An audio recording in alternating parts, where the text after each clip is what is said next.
An Ideal Husband by Oscar Wilde. Mrs. Marchmont, read by Iswa. Lady Basildon, read by Gemma Blythe.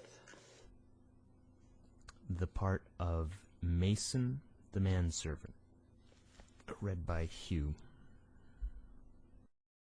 Lord Caversham, read by James Rye. Mrs. Cheveley, read by Betsy Bush. Lady Chiltern, read by Kristen Hughes. Lady Markby, read by Heather Barnett. The Role of Lord Goring, by John Gonzalez. Opheliad, reading the part of Mabel Chiltern. Mr. Montford, read by Matthew Walton. Sir Robert Chiltern, read by David Barnes. Vicomte de Nanjac, by Johan Freud. James, read by Chris Gorringe. Harold, a Footman, read by Zachary Brewster Geiss. Phipps, by Johan Freud. First Act. Scene: the Octagon Room at Sir Robert Chiltern's house in Grosvenor Square. The room is brilliantly lighted and full of guests. At the top of the staircase stands Lady Chiltern, a woman of grave Greek beauty, about 27 years of age. She receives the guests as they come up. Over the well of the staircase hangs a great chandelier with wax lights, which illumine a large 18th century French tapestry, representing the Triumph of Love, from a design by Boucher, that is stretched on the staircase wall. On the right is the entrance to the music room. The sound of a string quartet is faintly heard. The entrance on the left leads to other reception rooms. Mrs. Marchmont and Lady Basildon, two very pretty women, are seated together on a Louis XVI sofa. They are types of exquisite fragility. Their affectation of manner has a delicate charm. Watteau would have loved to paint them. Going on to the Hartlocks tonight, Margaret? I suppose so. Are you? Yes. Horribly tedious parties they give, don't they? Horribly tedious. Never know why I go. Never know why I go anywhere. I come here to be educated. Ah, I hate being educated. So do I. It puts one almost on a level with the commercial classes, doesn't it? But dear Gertrude Chilterns is always telling me that I should have some serious purpose in life, so I come here to try to find one. Looking round through her lorgnette. I don't see anybody here tonight whom one could possibly call a serious purpose. The man who took me in to dinner talked to me about his wife the whole time. How very trivial of him. Terribly trivial. What did your man talk about? About myself? Languidly. And were you interested? Shaking her head. Not in the smallest degree. What martyrs we are, dear Margaret. Rising. And how well it becomes us, Olivia. They rise and go towards the music room. The Vicomte de Nanjac, a young attaché known for his neckties and his Anglomania, approaches with a low bow and enters into conversation, announcing guests from the top of the staircase. Mr. and Lady Jane Barford, Lord Caversham. Enter Lord Caversham, an old gentleman of 70, wearing the riband and star of the Garter, a fine Whig type, rather like a portrait by Lawrence. Good evening, Lady Chiltern. Has my good-for-nothing young son been here? Smiling. I don't think Lord Goring has arrived yet. Coming up to Lord Caversham. Why do you call Lord Goring good for nothing? Mabel Chiltern is a perfect example of the English type of prettiness, the apple blossom type. She has all the fragrance and freedom of a flower. There is a ripple after ripple of sunlight in her hair, and the little mouth, with its parted lips, is expectant, like the mouth of a child. She has the fascinating tyranny of youth, and the astonishing courage of innocence. To sane people she is not reminiscent of any work of art, but she is really like a Tanagra statuette, and would be rather annoyed if she were told so. Because he leads such an idle life. How can you say such a thing? Why, he rides in the Row at 10 o'clock in the morning, goes to the opera 3 times a week. changes his clothes at least 5 times a day, and dines out every night of the season. You don't call that leading an idle life, do you? Looking at her with a kindly twinkle in his eyes. You are a very charming young lady. How sweet of you to say that, Lord Caversham. Do come to us more often. You know we are always at home on Wednesdays, and you look so well with your star. Never go anywhere now. Sick of London society. Shouldn't mind being introduced to my own tailor. He always votes on the right side. But object strongly to being sent down to dinner with my wife's milliner. Never could stand Lady Caversham's bonnets. Oh, I love London society. I think it has immensely improved. It is entirely composed now of beautiful idiots and brilliant lunatics. Just what society should be. Which is Goring? Beautiful idiot, or the other thing? Gravely. I have been obliged for the present to put Lord Goring into a class quite by himself, but he is developing charmingly. Into what? With a little curtsy. I hope to let you know very soon, Lord Caversham. Announcing guests. Lady Markby, Mrs. Cheverley. Enter Lady Markby and Mrs. Cheveley. Lady Markby is a pleasant, kindly, popular woman with grey hair à la marquise and good lace. Mrs. Cheveley, who accompanies her, is tall and rather slight, lips very thin and highly coloured, a line of scarlet on a pallid face, Venetian red hair, aquiline nose, and long throat. Rouge accentuates the natural paleness of her complexion, grey-green eyes that move restlessly. She is in heliotrope, with diamonds. She looks rather like an orchid, and makes great demands on one's curiosity. In all her movements she is extremely graceful, a work of art on the whole, but showing the influence of too many schools.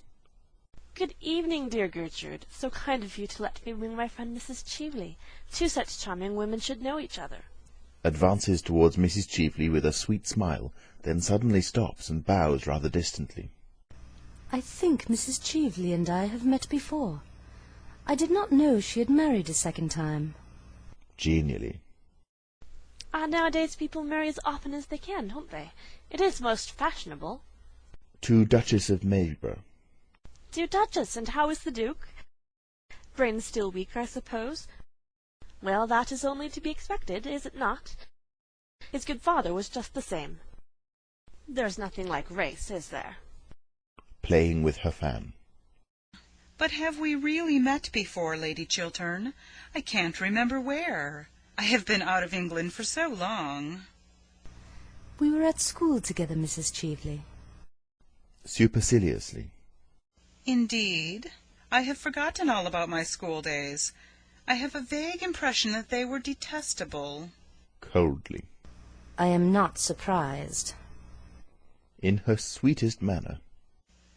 Do you know, I am quite looking forward to meeting your clever husband, Lady Chiltern. Since he has been at the Foreign Office, he has been so much talked of in Vienna. They actually succeed in spelling his name right in the newspapers.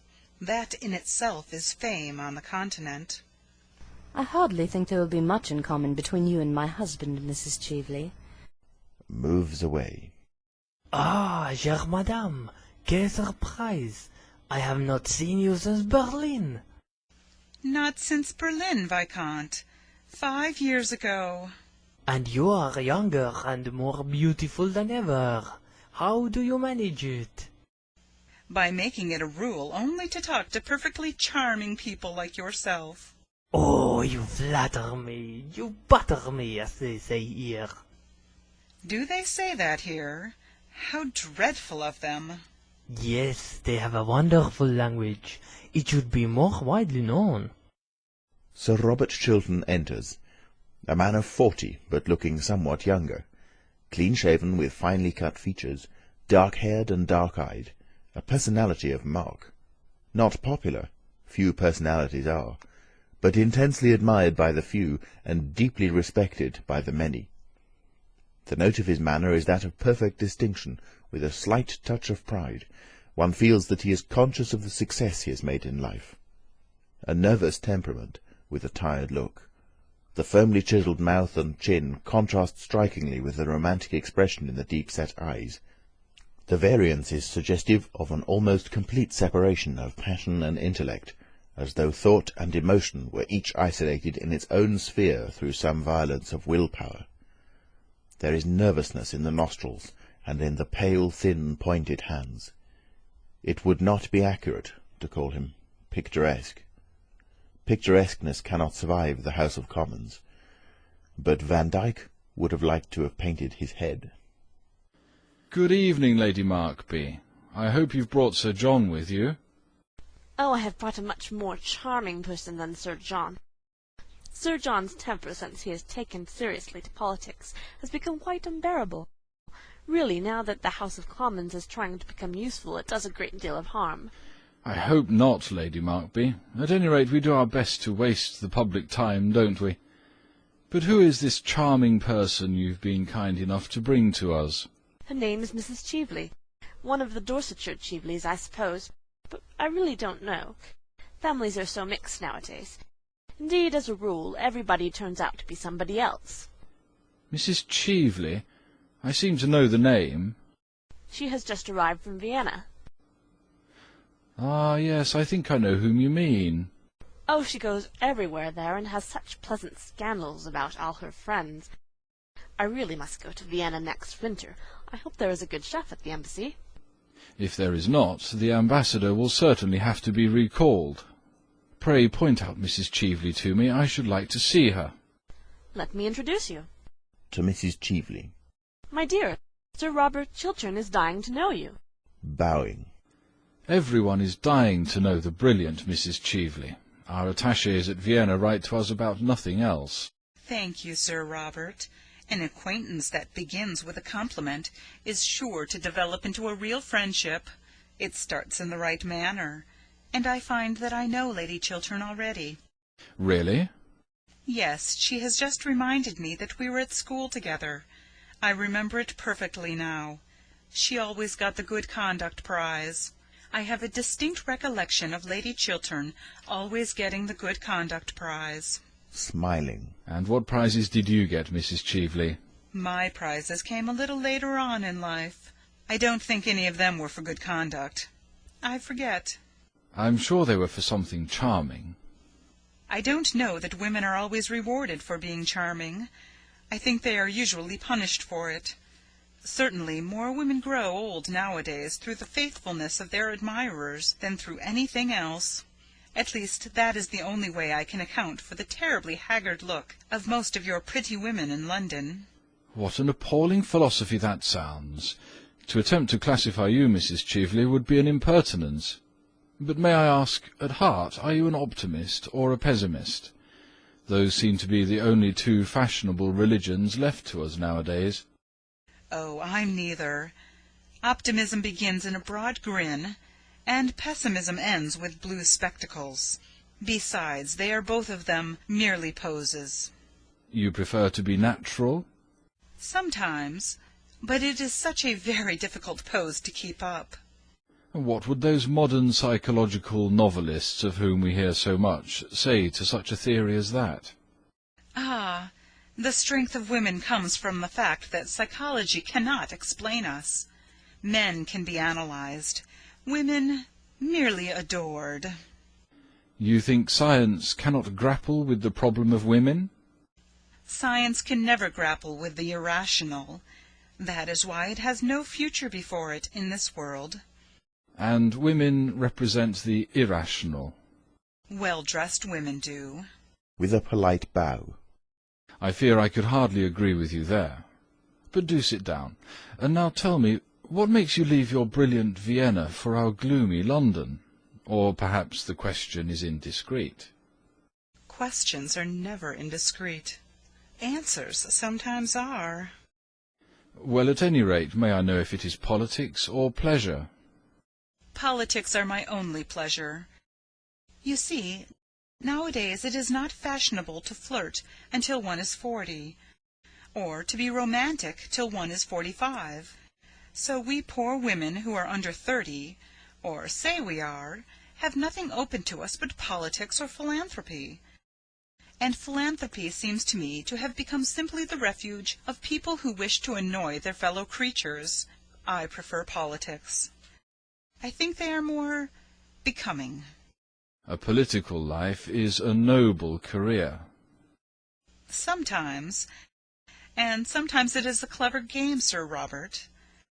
And sometimes it is a great nuisance. Which do you find it? I? A combination of all three. Drops her fan. Picks up fan. Allow me. Thanks. But you have not told me yet what makes you honour London so suddenly. Our season is almost over. Oh, I don't care about the London season. It is too matrimonial. People are either hunting for husbands or hiding from them. I wanted to meet you. It is quite true. You know what a woman's curiosity is. Almost as great as a man's. I wanted immensely to meet you, and to ask you to do something for me. I hope it is not a little thing, Mrs. Cheveley. I find that little things are so very difficult to do. After a moment's reflection. No, I don't think it is quite a little thing. I am so glad. Do tell me what it is. Later on. Rises. And now may I walk through your beautiful house? I hear your pictures are charming. Poor Baron Arnheim.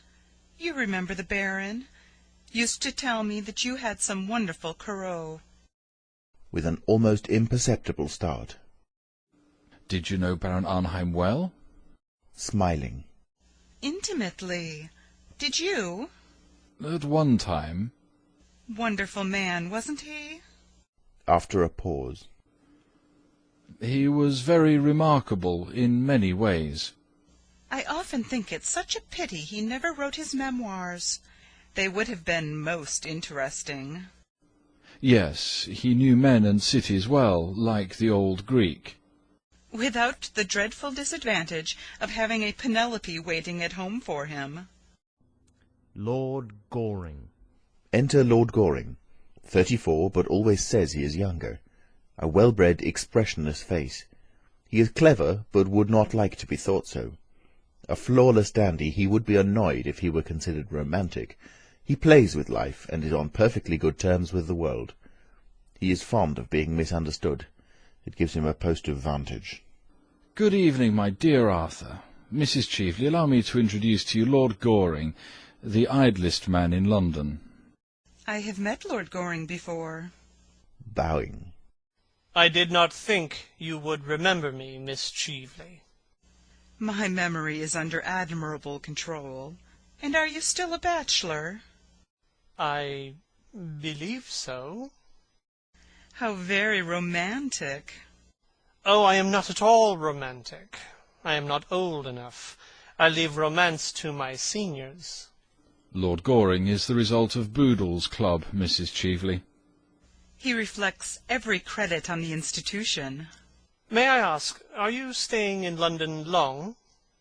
That depends partly on the weather, partly on the cooking, and partly on Sir Robert.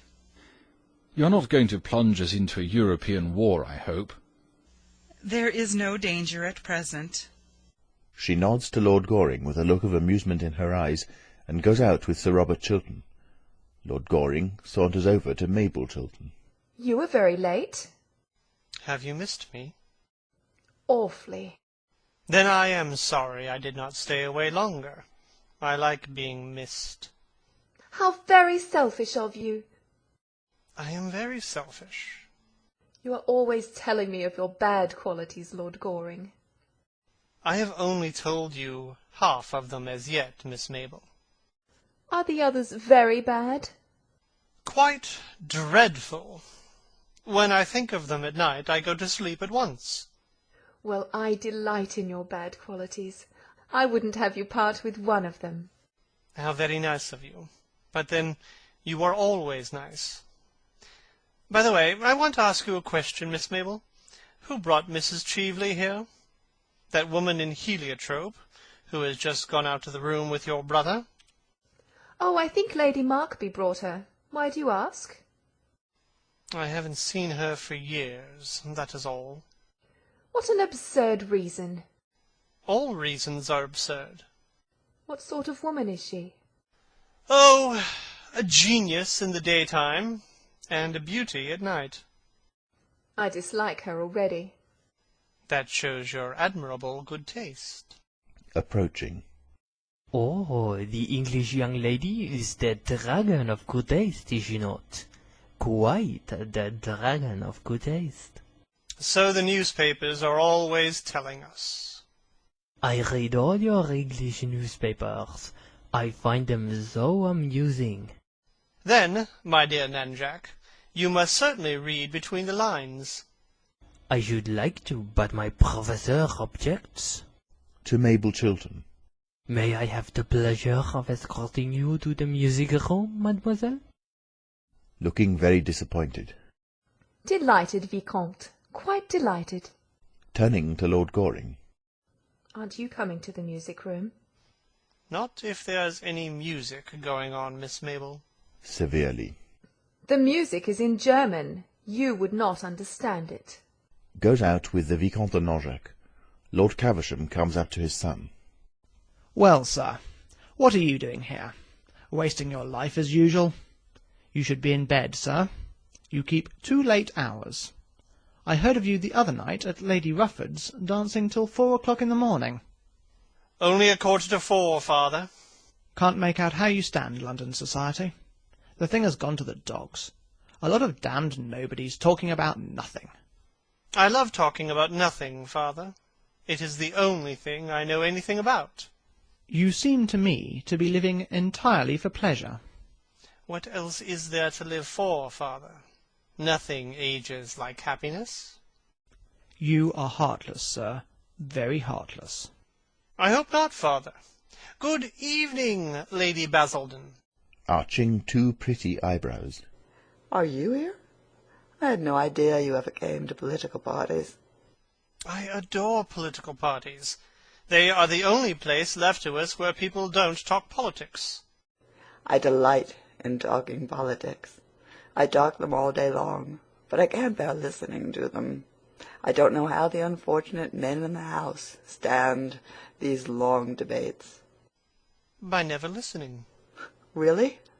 In his most serious manner. Of course. You see, it is a very dangerous thing to listen. If one listens, one may be convinced, and a man who allows himself to be convinced by an argument is a thoroughly unreasonable person. Ah, that accounts for so much in men that I have never understood, and so much in women that their husbands never appreciate in them. With a sigh. Our husbands never appreciate anything in us. We have to go to others for that. Emphatically. Yes, always to others, have we not? Smiling. And those are the views of the 2 ladies who are known to have the most admirable husbands in London. That is exactly what we can't stand. My Reginald is quite hopelessly faultless. He is really unendurably so at times. There is not the smallest element of excitement in knowing him. How terrible! Really, the thing should be more widely known. Basildon is quite as bad. He is as domestic as if he were a bachelor. Pressing Lady Basildon's hand. My poor Olivia, we have married perfect husbands, and we are well punished for it. I should have thought it was the husbands who were punished. Drawing herself up. Oh dear no, they are as happy as possible, and as for trusting us, it is tragic how much they trust us. Perfectly tragic. Or comic, Lady Basildon? Certainly not comic, Lord Goring. How unkind of you to suggest such a thing. I am afraid Lord Goring is in the camp of the enemy, as usual. I saw him talking to that Mrs. Cheveley when he came in. Handsome woman, Mrs. Cheveley. Stiffly. Please don't praise other women in our presence. You might wait for us to do that. I did wait. Well, we are not going to praise her. I hear she went to the opera on Monday night and told Tommy Rufford at supper that, as far as she could see, London society was entirely made up of dowdies and dandies. She's quite right, too. The men are all dowdies, and the women are all dandies, aren't they? After a pause. Oh, do you really think that is what Mrs. Cheveley meant? Of course. And a very sensible remark for Miss Cheveley to make, too. Enter Mabel Chiltern. She joins the group. Why are you talking about Mrs. Cheveley? Everybody is talking about Mrs. Cheveley. Lord Goring says... What did you say, Lord Goring, about Mrs. Cheveley? Oh, I remember that she was a genius in the daytime and a beauty at night. What a horrid combination. So very unnatural. In her most dreamy manner. I like looking at geniuses and listening to beautiful people. Oh, that is morbid of you, Mrs. Marchmont. Brightening to a look of real pleasure. I am so glad to hear you say that. Marchmont and I have been married for 7 years, and he has never once told me that I was morbid. Men are so painfully unobservant. Turning to her. I have always said, dear Margaret, that you were the most morbid person in London. Ah, but you are always sympathetic, Olivia. Is it morbid to have a desire for food? I have a great desire for food. Lord Goring, will you give me some supper? With pleasure, Miss Mabel. Moves away with her. How horrid you have been. You have never talked to me the whole evening. How could I? You went away with the child diplomatist. You might have followed us. Pursuit would have been only polite. I don't think I like you at all this evening. I like you immensely. Well, I wish you'd show it in a more marked way. They go downstairs. Olivia, I have a curious feeling of absolute faintness. I think I should like some supper very much. I know I should like some supper. I am positively dying for supper, Margaret. Men are so horribly selfish. They never think of these things. Men are grossly material. Grossly material. The Vicomte de Nanjac enters from the music-room with some other guests. After having carefully examined all the people present, he approaches Lady Basildon. May I have the honor of taking you down to supper, Comtesse? Coldly. I never take supper. Thank you, Viscount. The Vicomte is about to retire. Lady Basildon, seeing this, rises at once and takes his arm. But I will come down with you with pleasure. I am so fond of eating. I am very English in all my tastes. You look quite English, Viscount. Quite English. They pass out. Mr. Montfort, a perfectly groomed young dandy, approaches Mrs. Marchmont. Like some supper, Mrs. Marchmont? Languidly. Thank you, Mr. Montfort. I never touch supper. Rises hastily and takes his arm. But I will sit beside you and watch you. I don't know that I like being watched when I'm eating. Then I will watch someone else. I don't know that I should like that either. Severely. Pray, Mr. Montfort, do not make these painful scenes of jealousy in public. They go downstairs with the other guests, passing Sir Robert Chiltern and Mrs. Cheveley, who now enter. And are you going to any of our country houses before you leave England, Mrs. Cheveley? Oh, no. I cannot stand your English house parties. In England, people actually try to be brilliant at breakfast. That is so dreadful of them. Only dull people are brilliant at breakfast. And then the family skeleton is always reading family prayers. My stay in England really depends on you, Sir Robert. Sits down on the sofa, taking a seat beside her. Seriously? Quite seriously. I want to talk to you about a great political and financial scheme. About this Argentine Canal Company, in fact. What a tedious, practical subject for you to talk about, Mrs. Cheveley. Oh, I like tedious, practical subjects. What I don't like are tedious, practical people. There is a wide difference. Besides, you are interested, I know, in international canal schemes. You were Lord Radley's secretary, weren't you, when the government bought the Suez Canal shares? Yes, but the Suez Canal was a very great and splendid undertaking. It gave us our direct route to India. It had imperial value. It was necessary that we should have control. This Argentine scheme is a commonplace stock exchange swindle. A speculation, Sir Robert. A brilliant, daring speculation. Believe me, Mrs. Cheveley, it is a swindle. Let us call things by their proper names. It makes matters simpler. We have all the information about it at the Foreign Office. In fact, I sent out a special commission to inquire into the matter privately, and they report that the works are hardly begun, and as for the money already subscribed, no one seems to know what has become of it. The whole thing is a second Panama, and with not a quarter of the chance of success that miserable affair ever had. I hope you've not invested in it. I'm sure you are far too clever to have done that. I have invested very largely in it. Who could have advised you to do such a foolish thing? Your old friend, and mine. Who? Baron Arnheim. Frowning. Ah, yes, I remember hearing at the time of his death that he'd been mixed up in the whole affair. It was his last romance. His last but one, to do him justice. Rising. But you've not seen my Corot's yet. They're in the music room. Corot's seem to go with music, don't they? May I show them to you?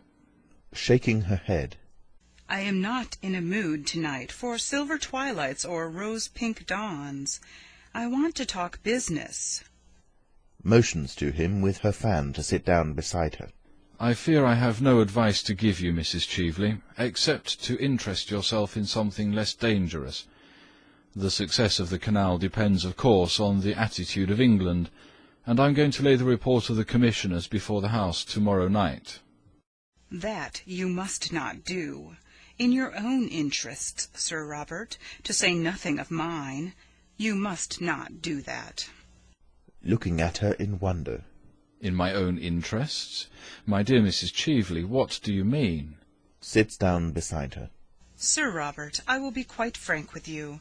I want you to withdraw the report that you have intended to lay before the House, on the ground that you have reason to believe that the commissioners have been prejudiced or misinformed or something. Then I want you to say a few words to the effect that the government is going to reconsider the question, and that you have reason to believe that the canal, if completed, will be of great international value. You know the sort of things ministers say in cases of this kind. A few ordinary platitudes will do. In modern life, nothing produces such an effect as a good platitude. It makes the whole world kin. Will you do that for me? Mrs. Cheveley, you cannot be serious in making me such a proposition. I am quite serious. Coldly. Pray allow me to believe that you are not. Speaking with great deliberation and emphasis. Ah, but I am. And if you do what I ask you, I will pay you very handsomely. Pay me? Yes. I'm afraid I don't quite understand what you mean. Leaning back on the sofa and looking at him. How very disappointing. And I have come all the way from Vienna in order that you should thoroughly understand me. I fear I don't. In her most nonchalant manner. My dear Sir Robert, you are a man of the world, and you have your price, I suppose. Everybody has nowadays. The drawback is that most people are so dreadfully expensive. I know I am. I hope you will be more reasonable in your terms. Rises indignantly. If you'll allow me, I will call your carriage for you. You have lived so long abroad, Mrs. Cheveley, that you seem to be unable to realize that you are talking to an English gentleman. Detains him by touching his arm with her fan, and keeping it there while she is talking. I realize that I am talking to a man who laid the foundation of his fortune by selling to a stock exchange speculator a cabinet secret. Biting his lip. What do you mean? Rising and facing him. I mean that I know the real origin of your wealth and your career, and I have got your letter, too. What letter? Contemptuously. The letter you wrote to Baron Arnheim, when you were Lord Radley's secretary, telling the Baron to buy Suez Canal shares, a letter written 3 days before the government announced its own purchase. Hoarsely. It is not true. You thought that letter had been destroyed. How foolish of you. It is in my possession. The affair to which you allude was no more than a speculation. The House of Commons had not yet passed the bill. It might have been rejected. It was a swindle, Sir Robert. Let us call things by their proper names. It makes everything simpler. And now I am going to sell you that letter, and the price I ask for it is your public support of the Argentine scheme. You made your own fortune out of one canal.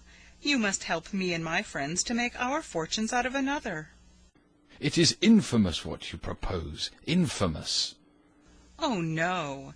This is the game of life as we all have to play it, Sir Robert, sooner or later. I cannot do what you ask me.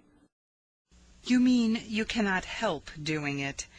You know you are standing on the edge of a precipice, and it is not for you to make terms. It is for you to accept them. Supposing you refuse. What then? My dear Sir Robert, what then? You are ruined, that is all. Remember to what a point your Puritanism in England has brought you. In old days nobody pretended to be a bit better than his neighbours. In fact, to be a bit better than one's neighbour was considered excessively vulgar and middle class. Nowadays, with our modern mania for morality, everyone has to pose as a paragon of purity, incorruptibility, and all the other 7 deadly virtues. And what is the result? You all go over like ninepins, one after the other. Not a year passes in England without somebody disappearing. Scandals used to lend charm, or at least interest, to a man. Now they crush him. And yours is a very nasty scandal. You couldn't survive it. If it were known that as a young man, secretary to a great and important minister, you sold a cabinet secret for a large sum of money, and that that was the origin of your wealth and career, you would be hounded out of public life. You would disappear completely. And after all, Sir Robert, why should you sacrifice your entire future rather than deal diplomatically with your enemy? For the moment, I am your enemy. I admit it. And I am much stronger than you are. The big battalions are on my side. You have a splendid position, but it is your splendid position that makes you so vulnerable. You can't defend it, and I am in attack. Of course I have not talked morality to you. You must admit in fairness that I have spared you that. Years ago you did a clever, unscrupulous thing. It turned out a great success. You owe to it your fortune and position, and now you have got to pay for it. Sooner or later we have all to pay for what we do. You have to pay now. Before I leave you tonight, you have got to promise me to suppress your report, and to speak in the House in favor of this scheme. What you ask is impossible. You must make it possible. You are going to make it possible. Sir Robert, you know what your English newspapers are like. Suppose that when I leave this house, I drive down to some newspaper office and give them this scandal and the proofs of it.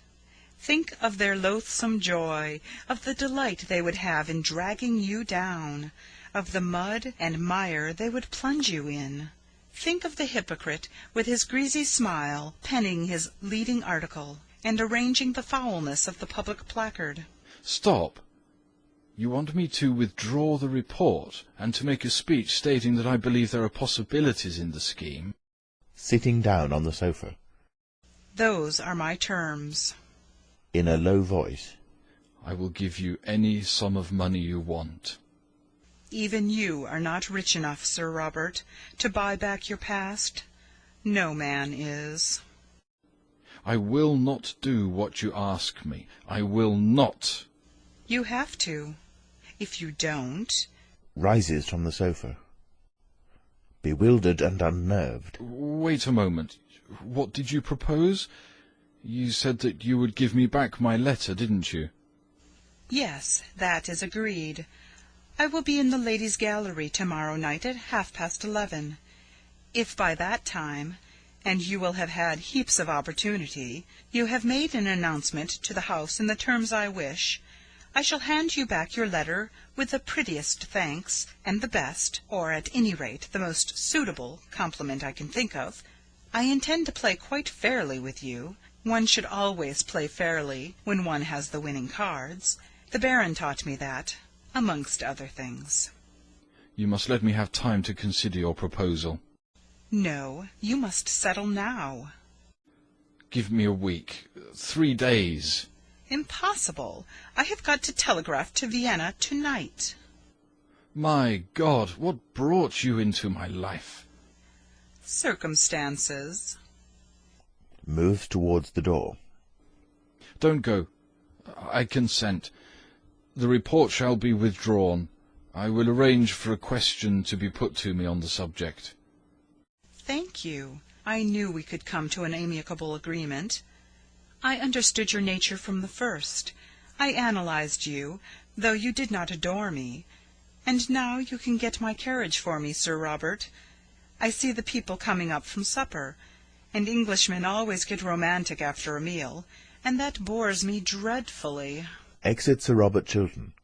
Enter guests. Lady Chiltern, Lady Markby, Lord Caversham, Lady Basildon, Mrs. Marchmont, Vicomte de Langeac, Mr. Montford.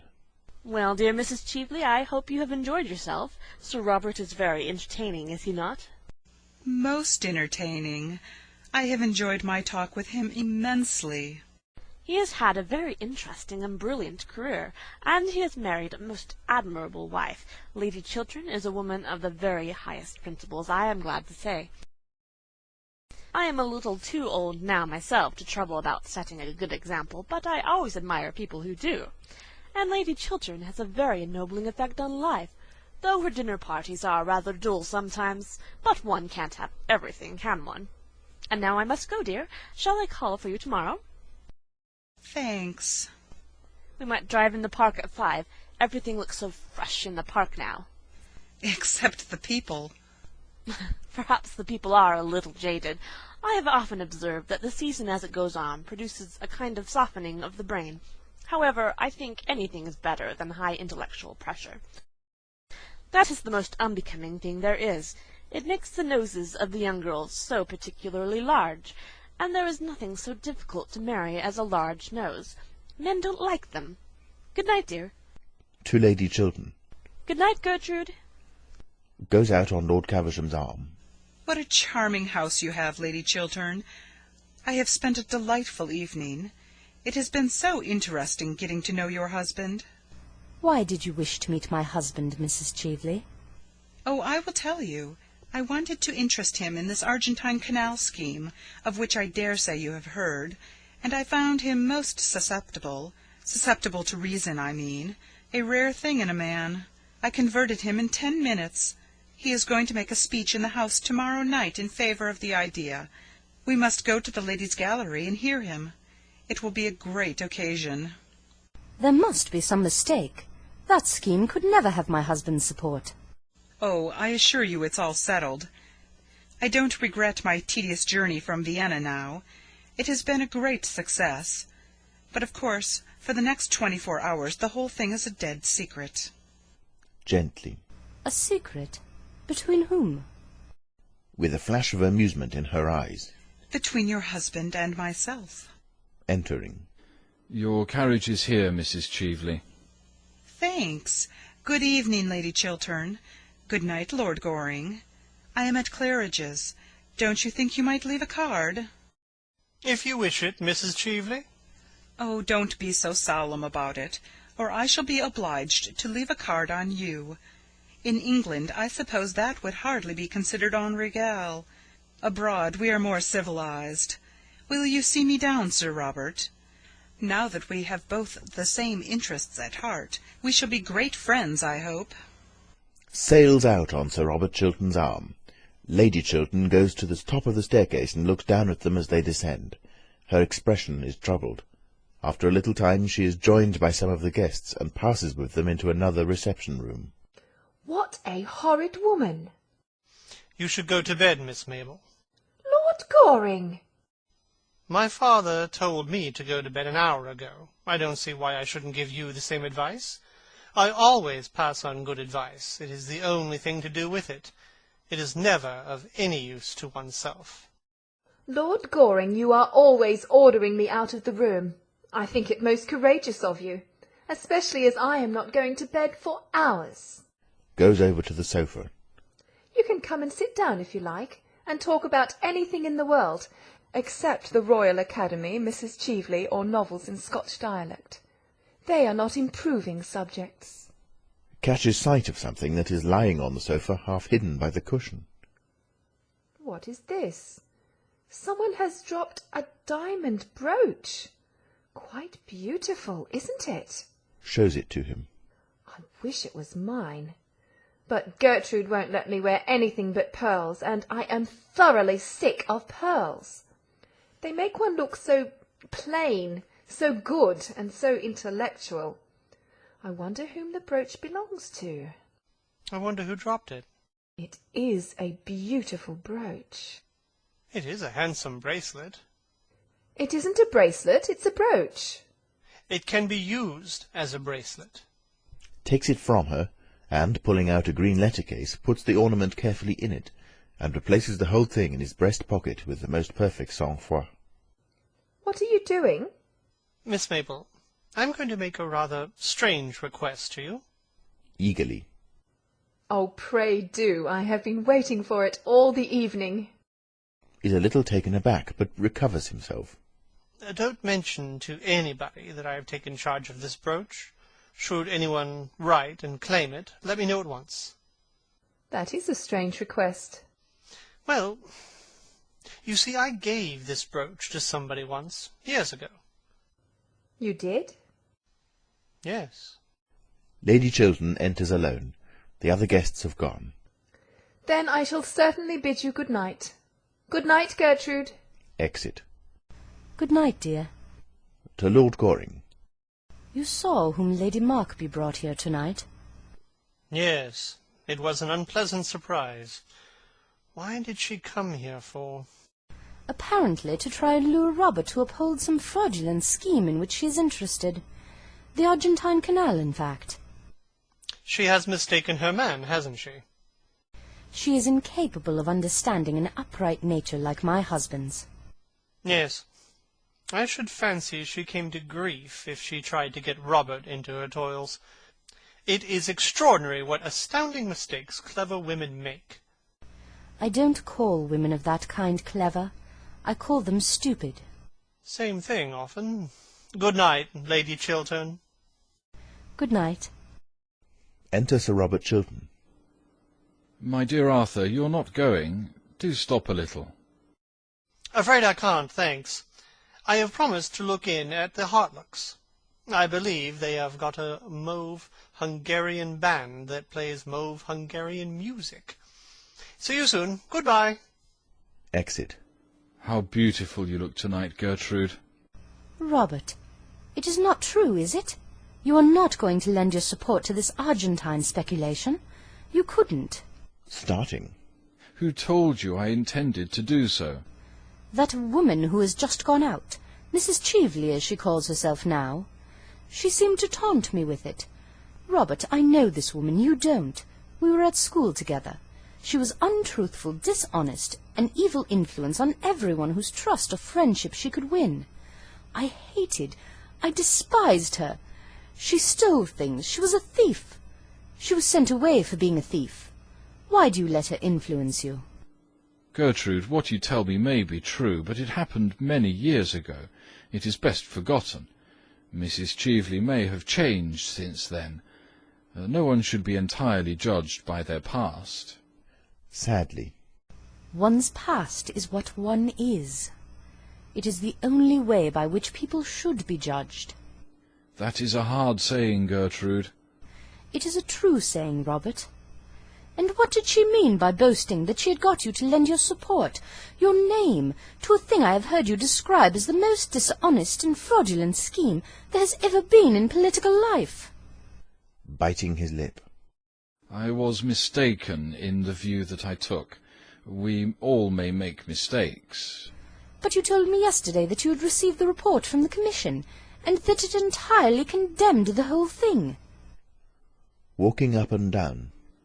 I have reasons now to believe that the Commission was prejudiced, or at any rate misinformed. Besides, Gertrude, public and private life are different things. They have different laws, and move on different lines. They should both represent man at his highest. I see no difference between them. Stopping. In the present case, on a matter of practical politics, I have changed my mind. That is all. All? Sternly. Yes. Robert! Oh, it is horrible that I should have to ask you such a question. Robert, are you telling me the whole truth? Why do you ask me such a question? After a pause. Why do you not answer it? Sitting down. Gertrude, truth is a very complex thing, and politics is a very complex business. There are wheels within wheels. One may be under certain obligations to people that one must pay. Sooner or later in political life one has to compromise. Everyone does.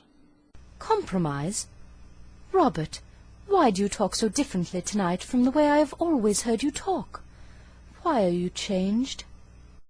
I'm not changed, but circumstances alter things. Circumstances should never alter principles.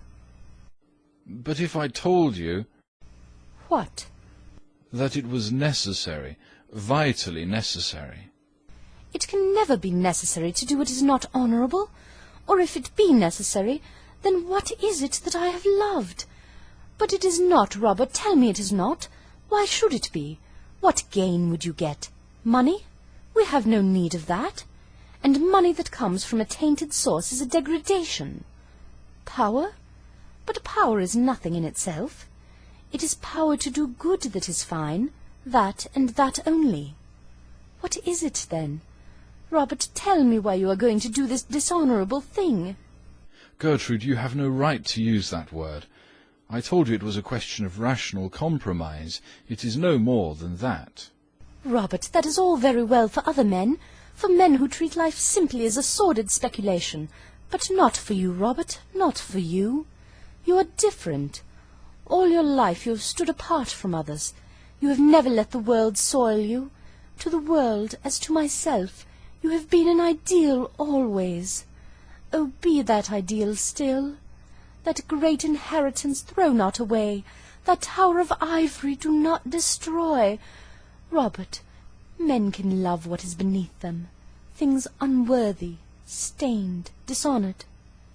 We women worship when we love, and when we lose our worship, we lose everything. Oh, don't kill my love for you, don't kill that! Gertrude! I know that there are men with horrible secrets in their lives, men who have done some shameful thing, and who in some critical moment have to pay for it by doing some other act of shame. Oh, don't tell me you are such as they are! Robert, is there in your life any secret dishonour or disgrace? Tell me at once that... That what? Speaking very slowly. That our lives may drift apart. Drift apart? That they may be entirely separate. It would be better for us both. Gertrude, there is nothing in my past life that you might not know. I was sure of it, Robert, I was sure of it. But why did you say those dreadful things, things so unlike your real self? Don't let us ever talk about the subject again. You will write, won't you, to Mrs. Cheveley, and tell her that you cannot support this scandalous scheme of hers. If you have given her any promise, you must take it back, that is all. Must I write and tell her that? Surely, Robert, what else is there to do? I might see her personally. It would be better. You must never see her again, Robert. She is not a woman you should ever speak to. She is not worthy to talk to a man like you. No, you must write to her at once, now, this moment, and let your letter show her that your decision is quite irrevocable. Right this moment? Yes. But it is so late. It is close on 12. That makes no matter. She must know at once that she has been mistaken in you, and that you are not a man to do anything base or underhanded or dishonourable. Write here, Robert. Write that you decline to support this scheme of hers, as you hold it to be a dishonest scheme. Yes, write the word dishonest. She knows what that word means. Sir Robert Chiltern sits down and writes a letter. His wife takes it up and reads it. Yes, that will do. Rings bell. And now the envelope. He writes the envelope slowly. Enter Mason. Have this letter sent at once to Claridge's Hotel. There is no answer. Exit Mason. Lady Chiltern kneels down beside her husband and puts her arms around him. Robert, love gives one an instinct to things. I feel tonight that I have saved you from something that might have been a danger to you, from something that might have made men honour you less than they do. I don't think you realize sufficiently, Robert, that you have brought into the political life of our time a nobler atmosphere, a finer attitude towards life, a freer air of purer aims and higher ideals. I know it, and for that I love you, Robert. Oh, love me always, Gertrude, love me always. I will love you always, because you will always be worthy of love. We needs must love the highest when we see it. Kisses him, and rises and goes out. Sir Robert Chiltern walks up and down for a moment, then sits down and buries his face in his hands. The servant enters and begins pulling out the lights. Sir Robert Chiltern looks up. Put out the lights, Mason. Put out the lights. The servant puts out the lights. The room becomes almost dark. The only light there is comes from the great chandelier that hangs over the staircase and illumines the tapestry of the triumph of love. End of Act 1.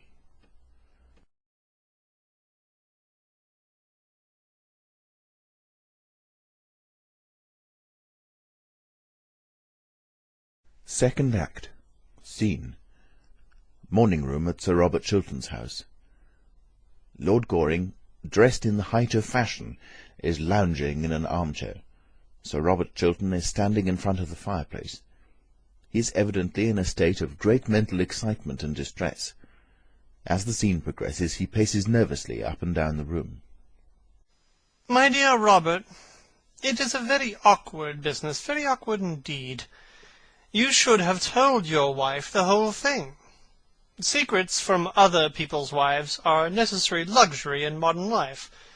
So, at least, I am told at the club by people who are bold enough to know better.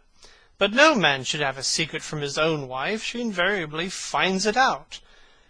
Women have a wonderful instinct about things. They can discover everything except the obvious. Arthur, I couldn't tell my wife. When could I have told her? Not last night. It would have made a lifelong separation between us, and I would have lost the love of the one woman in the world I worship, of the only woman who has ever stirred love within me. Last night it would have been quite impossible. She would have turned from me in horror and in contempt. Is Lady Chiltern as perfect as all that? Yes, my wife is as perfect as all that. Taking off his left-hand glove. What a pity. Oh, I beg your pardon, my dear fellow. I didn't quite mean that. But if what you tell me is true, I should like to have a serious talk about life with Lady Chiltern. It would be quite useless. May I try? Yes, but nothing could make her alter her views. Well, at the worst, it would simply be a psychological experiment. All such experiments are terribly dangerous. Everything is dangerous, my dear fellow. If it wasn't so, life wouldn't be worth living. Well, I'm bound to say that I think you should have told her years ago. When? When we were engaged? Do you think she would have married me if she'd known that the origin of my fortune is such as it is, the basis of my career such as it is, and that I had done a thing that I suppose most men would call shameful and dishonourable? Slowly. Yes, most men would call it ugly names. There is no doubt of that. Bitterly. Men who every day do something of the same kind themselves. Men who, each one of them, have worse secrets in their own lives. That is the reason they are so pleased to find out other people's secrets. It distracts public attention from their own. And, after all, whom did I wrong by what I did? No one. Looking at him steadily. Except yourself, Robert. After a pause. Of course, I had private information about a certain transaction contemplated by the government of the day, and I acted on it. Private information is practically the source of every large modern fortune. Tapping his boot with his cane. And public scandal invariably the result. Pacing up and down the room. Arthur, do you think that what I did nearly 18 years ago should be brought up against me now? Do you think it fair that a man's whole career should be ruined for a fault done in one's boyhood almost? I was 22 at the time, and I had the double misfortune of being well born and poor. Two unforgivable things nowadays. Is it fair that the folly, the sin of one's youth, if men choose to call it a sin, should wreck a life like mine, should place me in the pillory, should shatter all that I have worked for, all that I have built up? Is it fair, Arthur? Life is never fair, Robert, and perhaps it is a good thing for most of us that it is not. Every man of ambition has to fight his century with its own weapons. What this century worships is wealth. The god of this century is wealth. To succeed, one must have wealth. At all costs, one must have wealth. You underrate yourself, Robert. Believe me, without wealth, you could have succeeded just as well. When I was old, perhaps, when I had lost my passion for power, or could not use it, when I was tired, worn out, disappointed. I wanted my success when I was young. Youth is the time for success. I couldn't wait. Well, you certainly have had your success while you are still young. No one in our day has had such a brilliant success. Under-Secretary for Foreign Affairs at the age of 40. That's good enough for anyone, I should think. And if it is all taken away from me now, if I lose everything over a horrible scandal, if I am hounded from public life? Robert, how could you have sold yourself for money? Excitedly. I did not sell myself for money. I bought success at a great price. That is all. Gravely. Yes, you certainly paid a great price for it. But what first made you think of doing such a thing? Baron Arnheim. Damned scoundrel. No, he was a man of a most subtle and refined intellect, a man of culture, charm, and distinction, one of the most intellectual men I ever met. Ah, I prefer a gentlemanly fool any day. There is more to be said for stupidity than people imagine. Personally, I have a great admiration for stupidity. It is a sort of fellow feeling, I suppose. But how did he do it? Tell me the whole thing. Throws himself into an armchair by the writing table. One night, after dinner, at Lord Radley's, the Baron began talking about success in modern life, as something that one could reduce to an absolutely definite science. With that wonderfully fascinating quiet voice of his, he expounded to us the most terrible of all philosophies, the philosophy of power. preached to us the most marvellous of all gospels, the gospel of gold. I think he saw the effect he had produced on me, for some days afterwards he wrote and asked me to come and see him. He was living then in Park Lane, in the house Lord Woolcombe has now. I remember so well now. With a strange smile on his pale, curved lips, he led me through his wonderful picture gallery, showed me his tapestries, his enamels, his jewels, his carved ivories, made me wonder at the strange loveliness of the luxury in which he lived, and then told me that luxury was nothing but a background, a painted scene in a play, and that power over other men, power over the world, was the one thing worth having, the one supreme pleasure worth knowing, the one joy one never tired of, and that in our century only the rich possessed it. With great deliberation. A thoroughly shallow creed. Rising. I didn't think so then. I don't think so now. Wealth has given me enormous power. It gave me at the very outset of my life freedom, and freedom is everything. You have never been poor, and never known what ambition is. You cannot understand what a wonderful chance the Baron gave me, such a chance as few men get. Fortunately for them, if one is to judge by results. But tell me, definitely, how did the Baron finally persuade you to, well, to do what you did? When I was going away, he said to me that if I ever could give him any private information of real value, he would make me a very rich man. I was dazed at the prospect he held out to me, and my ambition and my desire for power were at that time boundless. 6 weeks later, certain private documents passed through my hands. Keeping his eyes steadily fixed on the carpet.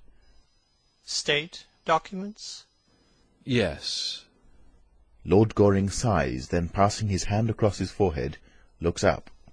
I had no idea that you, of all men in the world, could have been so weak, Robert, as to yield to such a temptation as Baron Arnheim held out to you. Weak? Oh, I am sick of hearing that phrase, sick of using it about others. Weak? Do you really think, Arthur, that it is weakness that yields to temptation? I tell you that there are terrible temptations that it requires strength and courage to yield to stake all one's life on a single moment, to risk everything on one throw, whether the stake be power or pleasure, I care not. There is no weakness in that. There is a horrible, a terrible courage. I had that courage. I sat down the same afternoon and wrote Baron Arnheim the letter this woman now holds. He made $750,000 over the transaction. And you? I received from the Baron £110,000. You were worth more, Robert. No, that money gave me exactly what I wanted, power over others. I went into the house immediately. The Baron advised me in finance from time to time. Before 5 years I had almost trebled my fortune. Since then, everything that I have touched has turned out a success. In all things connected with money, I have had a luck so extraordinary that sometimes it has made me almost afraid. I remember having read somewhere, in some strange book, that when the gods wish to punish us, they answer our prayers. But tell me, Robert, did you never suffer any regret for what you had done? No. I felt that I had fought the century with its own weapons, and won. Sadly. You thought you had won? I thought so. After a long pause. Arthur, do you despise me for what I've told you? With deep feeling in his voice. I am very sorry for you, Robert. Very sorry indeed. I don't say that I suffered any remorse. I didn't. Not remorse in the ordinary, rather silly sense of the word, but I have paid conscience money many times. I had a wild hope that I might disarm destiny. The sum Baron Arnheim gave me I have distributed twice over in public charities since then. Looking up. In public charities? Dear me, what a lot of harm you must have done, Robert. Oh, don't say that, Arthur. Don't talk like that. Never mind what I say, Robert. I am always saying what I shouldn't say. In fact, I usually say what I really think. A great mistake nowadays. It makes one so liable to be misunderstood. As regards to this dreadful business, I will help you in whatever way I can. Of course, you know that. Thank you, Arthur, thank you. But what is to be done? What can be done? Leaning back with his hands in his pockets. Well, the English can't stand a man who is always saying he is in the right. But they are very fond of a man who admits that he has been in the wrong. It is one of the best things in them. However, in your case, Robert, a confession would not do. The money, if you will allow me to say so, is awkward. Besides, if you did make a clean breast of the whole affair, you would never be able to talk morality again. And in England, a man who can't talk morality twice a week to a large, popular, immoral audience is quite over as a serious politician. There would be nothing left for him as a profession except botany or the church. A confession would be of no use. It would ruin you. It would ruin me. Arthur, the only thing for me to do now is to fight the thing out. Rising from his chair. I was waiting for you to say that. It is the only thing to do now, and you must begin by telling your wife the whole story. That I will not do. Robert, believe me, you are wrong. I couldn't do it. It would kill her love for me. And now about this woman, Mrs. Cheveley. How can I defend myself against her? You knew her before, Arthur, apparently. Yes. Did you know her well? Arranging his necktie. So little that I got engaged to be married to her once, when I was staying at the Tenbys. The affair lasted for 3 days, nearly. Why was it broken off? Airily. Oh, I forget. At least it makes no matter. By the way, have you tried her with money? She used to be confoundedly fond of money. I offered her any sum she wanted. She refused. Then the marvelous gospel of gold breaks down sometimes. The rich can't do everything, after all. Not everything. I suppose you are right. Arthur, I feel that public disgrace is in store for me. I feel certain of it. I never knew what terror was before. I know it now. It is as if a hand of ice were laid upon one's heart. It is as if one's heart were beating itself to death in some empty hollow. Striking the table. Robert, you must fight her. You must fight her. But how? I can't tell you how at present. I've not the smallest idea. But every one has some weak point. There is some flaw in each one of us. Strolls to the fireplace and looks at himself in the glass. My father tells me that even I have faults. Perhaps I have. I don't know. In defending myself against Mrs. Cheveley, I have a right to use any weapon I can find, have I not? Still looking in the glass. In your place, I don't think I should have the smallest scruple in doing so. She is thoroughly well able to take care of herself. Sits down at the table and takes a pen in his hand. Well, I shall send a cipher telegram to the embassy at Vienna to inquire if there is anything known against her. There may be some secret scandal she might be afraid of. Settling his buttonhole. Oh, I should fancy Mrs. Cheveley is one of those very modern women of our time who find a new scandal as becoming as a new bonnet, and air them both in the park every afternoon at 5:30. I am sure she adores scandals, and that the sorrow of her life at present is that she can't manage to have enough of them. Writing. Why do you say that? turning round. Well, she wore far too much rouge last night, and not quite enough clothes. That is always a sign of despair in a woman. Striking a bell.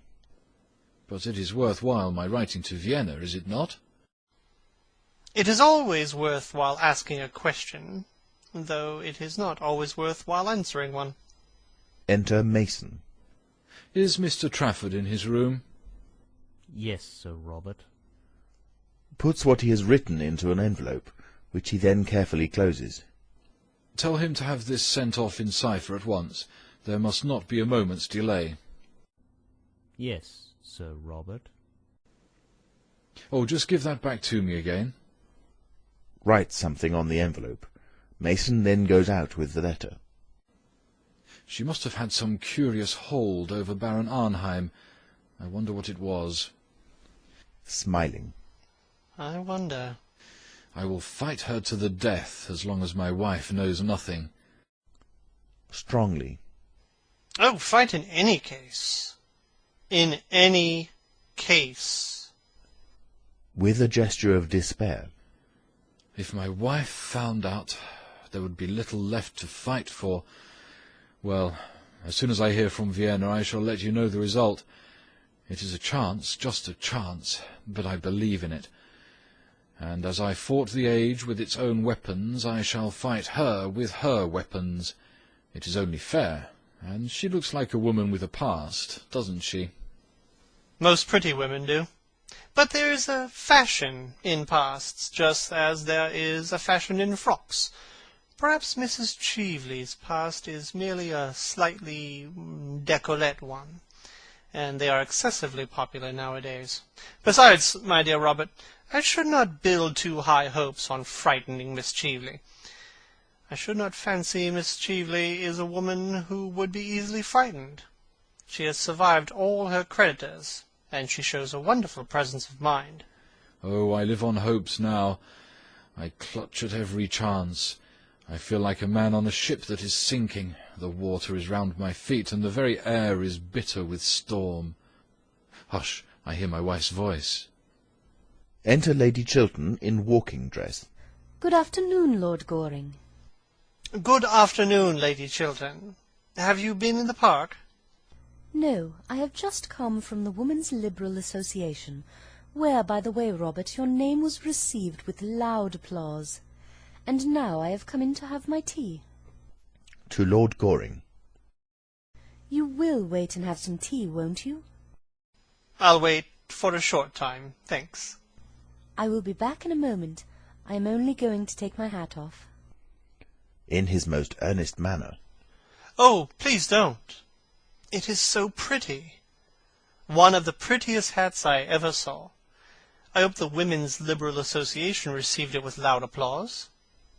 With a smile. We have much more important work to do than look at each other's bonnets, Lord Goring. Really? What sort of work? Oh, dull, useful, delightful things. Factory Acts, female inspectors, the 8 Hours Bill, the parliamentary franchise, everything, in fact, that you would find thoroughly uninteresting. And never bonnets? With mock indignation. Never bonnets. Never. Lady Chiltern goes out through the door leading to her boudoir. Takes Lord Goring's hand. You have been a good friend to me, Arthur, a thoroughly good friend. I don't know that I have been able to do much for you, Robert, as yet. In fact, I have not been able to do anything for you as far as I can see. I am thoroughly disappointed with myself. You have enabled me to tell the truth. That is something. The truth has always stifled me. Huh. The truth is a thing I get rid of as soon as possible. Bad habit, by the way. Makes one very unpopular at the club, with the older members. They call it being conceited. Perhaps it is. I would to God that I'd been able to tell the truth, to live the truth. Ah, that is the greatest thing in life, to live the truth. Sighs and goes towards the door. I'll see you soon again, Arthur, shan't I? Certainly, whenever you like. I'm going to look in at the bachelor's ball tonight, unless I find something better to do, but I'll come round tomorrow morning. If you should want me tonight by any chance, send round a note to Curzon Street. Thank you. As he reaches the door, Lady Chiltern enters from her boudoir. You are not going, Robert? I have some letters to write, dear. Going to him. You work too hard, Robert. You seem never to think of yourself, and you are looking so tired. It is nothing, dear, nothing. He kisses her and goes out. To Lord Goring. Do sit down. I am so glad you have called. I wanted to talk to you about... well, not about bonnets or the Women's Liberal Association. You take far too much interest in the first subject, and not nearly enough in the second. You want to talk to me about Mrs. Cheveley? Yes, you have guessed it. After you left last night, I found out that what she had said was really true. Of course, I made Robert write her a letter at once withdrawing his promise. So he gave me to understand. To have kept it would have been the first stain on a career that has been stainless always. Robert must be above reproach. He is not like other men. He cannot afford to do what other men do. She looks at Lord Goring, who remains silent. Don't you agree with me? You are Robert's greatest friend. You are our greatest friend, Lord Goring. No one except myself knows Robert better than you do. He has no secrets from me, and I don't think he has any from you. He certainly has no secrets from me. At least I don't think so. Then am I not right in my estimate of him? I know I am right, but speak to me frankly. Looking straight at her. Quite frankly. Surely, you have nothing to conceal, have you? Nothing. But, my dear Lady Chiltern, I think, if you will allow me to say so, that in practical life... Smiling. Of which you know so little, Lord Goring. Of which I know nothing by experience, though I know something by observation. I think that in practical life there is something about success, actual success, that is a little unscrupulous. Something about ambition that is unscrupulous always. Once a man has set his heart and soul on getting to a certain point, if he has to climb the crag, he climbs the crag. If he has to walk in the mire... Well? He walks in the mire. Of course, I'm only talking generally about life. Gravely. I hope so. Why do you look at me so strangely, Lord Goring? Lady Chiltern, I have sometimes thought that perhaps you are a little hard in some of your views on life. I think that often you don't make sufficient allowances. In every nature there are elements of weakness, or worse than weakness. Supposing, for instance, that any public man, my father, or Lord Merton, or Robert, say, had years ago written some foolish letter to someone. What do you mean by a foolish letter? A letter gravely compromising one's position. I'm only putting an imaginary case. Robert is as incapable of doing a foolish thing as he is of doing a wrong thing. After a long pause. Nobody is incapable of doing a foolish thing. Nobody is incapable of doing a wrong thing. Are you a pessimist? What will the other dandies say? They will all have to go into mourning. Rising. No, Lady Chiltern, I am not a pessimist. Indeed, I am not sure that I quite know what pessimism really means. All I do know is that life cannot be understood without much charity, cannot be lived without much charity. It is love, and not German philosophy, that is the true explanation of this world, whatever may be the explanation of the next. And if you are ever in trouble, Lady Chiltern, trust me absolutely, and I will help you in every way I can. If you ever want me, come to me for my assistance, and you shall have it. Come at once, to me. Looking at him in surprise. Lord Goring, you are talking quite seriously. I don't think I ever heard you talk seriously before. Laughing. You must excuse me, Lady Chiltern. It won't occur again, if I can help it. But I like you to be serious. Enter Mabel Chiltern in the most ravishing frock. Dear Gertrude, don't say such a dreadful thing to Lord Goring. Seriousness would be very unbecoming to him. Good afternoon, Lord Goring. Pray be as trivial as you can. I should like you to, Miss Mabel, but I am afraid I am a little out of practice this morning. Besides, I have to be going now. Just when I have come in. What dreadful manners you have. I am sure you were very badly brought up. I was. I wish I had brought you up. I am so sorry you didn't. It is too late now, I suppose. Smiling. I'm not so sure. Will you ride tomorrow morning? Yes, at 10. Don't forget. Of course I shan't. By the way, Lady Chiltern, there is no list of your guests in the Morning Post of today. It has apparently been crowded out by the County Council, or the Lambeth Conference, or something equally boring. Could you let me have a list? I have a particular reason for asking you. I am sure Mr. Trafford will be able to give you one. Thanks so much. Tommy is the most useful person in London. Turning to her. And who is the most ornamental? Triumphantly. I am. How clever of you to guess it. Takes up his hat and cane. Goodbye, Lady Chiltern. You will remember what I said to you, won't you? Yes, but I don't know why you said it to me. I hardly know myself. Goodbye, Miss Mabel. With a little moo of disappointment. I wish you were not going. I have had 4 wonderful adventures this morning. 4.5, in fact.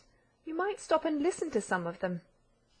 How very selfish of you to have 4.5. There won't be any left for me. I don't want you to have any. They would not be good for you. That is the first unkind thing you have ever said to me. How charmingly you said it. 10 tomorrow. Sharp. Quite sharp. But don't bring Mr. Trafford. With a little toss of the head. Of course I shan't bring Tommy Trafford. Tommy Trafford is in great disgrace. I am delighted to hear it. Bows and goes out. Gertrude, I wish you would speak to Tommy Trafford. What has poor Mr. Trafford done this time? Robert says he is the best secretary he has ever had. Well, Tommy has proposed to me again. Tommy really does nothing but propose to me. He proposed to me last night in the music room when I was quite unprotected, as there was an elaborate trio going on. I didn't dare to make the smallest repartee, I need hardly tell you. If I had, it would have stopped the music at once. Musical people are so absurdly unreasonable. They always want one to be perfectly dumb at the very moment when one is longing to be absolutely deaf. Then he proposed to me in broad daylight this morning, in front of that dreadful statue of Achilles. Really, the things that go on in front of that work of art are quite appalling. The police should interfere. At luncheon I saw by the glare in his eye that he was going to propose again, and I just managed to check him in time by assuring him that I was a bimetallist. Fortunately, I don't know what bimetallism means, and I don't believe anybody else does either, but the observation crushed Tommy for 10 minutes. He looked quite shocked. And then Tommy is so annoying in the way he proposes. If he proposed at the top of his voice, I should not mind it so much. That might produce some effect on the public. But he does it in a horrid, confidential way. When Tommy wants to be romantic, he talks to one just like a doctor. I'm very fond of Tommy, but his methods of proposing are quite out of date. I wish, Gertrude, you would speak to him, and tell him that once a week is quite often enough to propose to anyone, and that it should always be done in a manner that attracts some attention. Dear Mabel, don't talk like that. Besides, Robert thinks very highly of Mr. Trafford. He believes he has a brilliant future before him. Oh, I wouldn't marry a man with a future before him for anything under the sun. Mabel! I know, dear. You married a man with a future, didn't you? But Robert was a genius, and you have a noble, self-sacrificing character. You can stand geniuses. I have no character at all, and Robert is the only genius I could ever bear. As a rule, I think they are quite impossible. Geniuses talk so much, don't they? Such a bad habit. And they are always thinking about themselves, when I want them to be thinking about me. I must go round now and rehearse at Lady Basildon's. You remember we are having tableaux, don't you? The triumph of something, I don't know what. I hope it will be a triumph of me. Only triumph I am really interested in at present. Kisses Lady Chiltern and goes out, then comes running back. Oh, Gertrude, do you know who is coming to see you? That dreadful Mrs. Cheveley in a most lovely gown.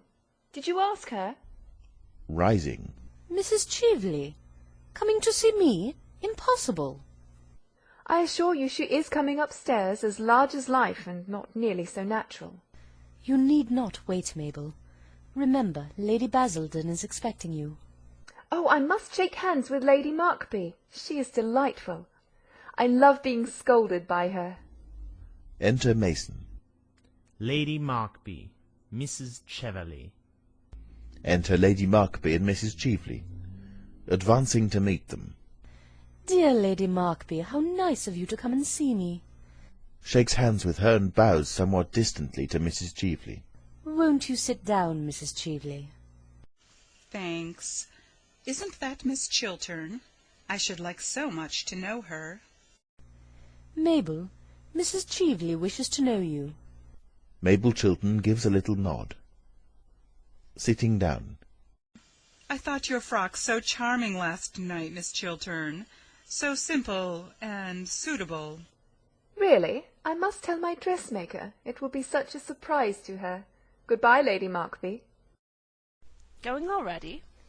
I am so sorry, but I am obliged to. I am just off to rehearsal. I have got to stand on my head in some tableau. On your head, child? Oh, I hope not. I believe it is most unhealthy. Takes a seat on the sofa next to Lady Chiltern. But it is for an excellent charity, in aid of the undeserving, the only people I am really interested in. I am the secretary, and Tommy Trafford is treasurer.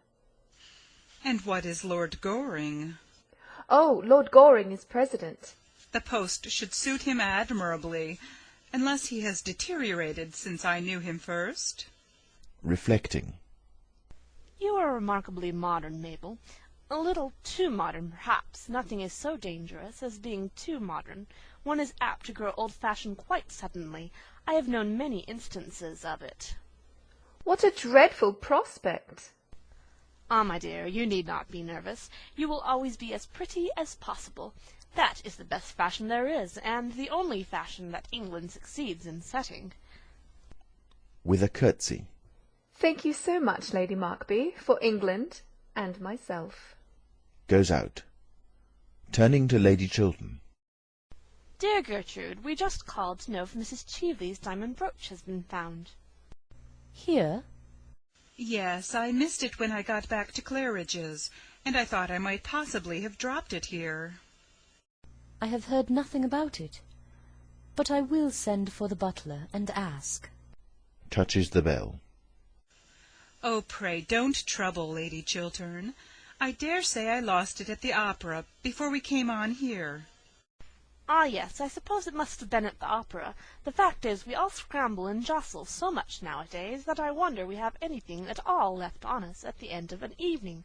I know myself that, when I am coming back from the drawing-room, I always feel as if I hadn't a shred on me, except a small shred of decent reputation, just enough to prevent the lower classes making painful observations through the windows of the carriage.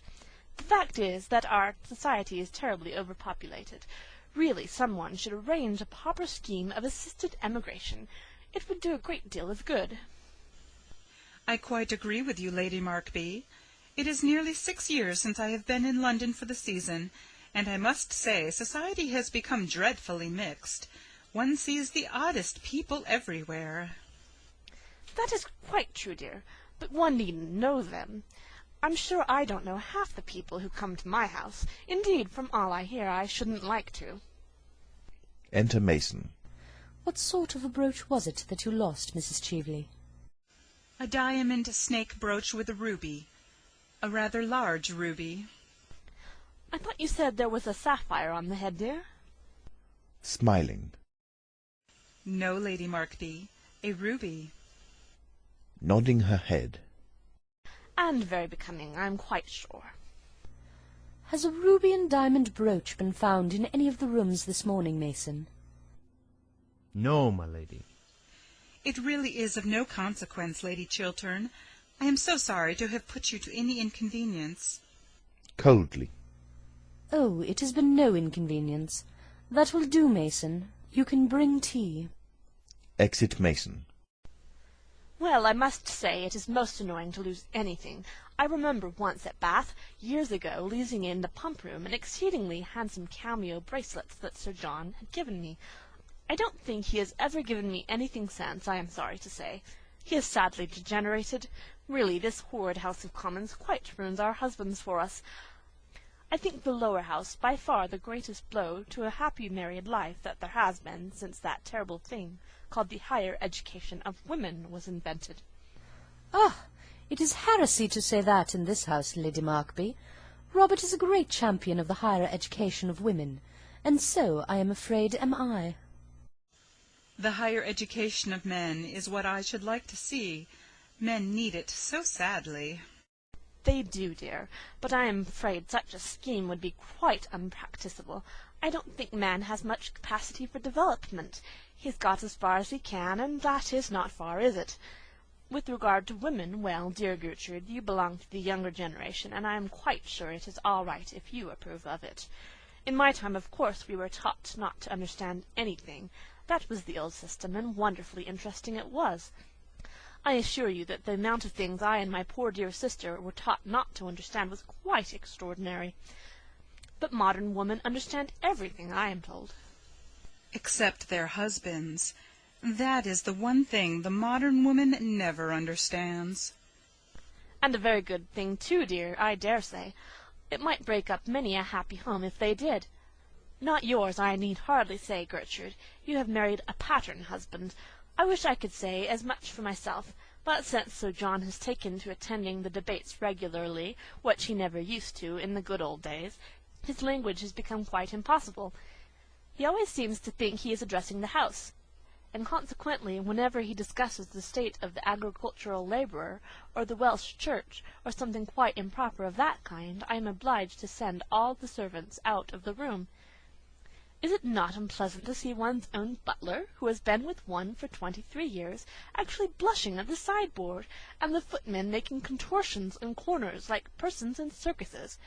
I assure you, my life will be quite ruined unless they send Sir John at once to the Upper House.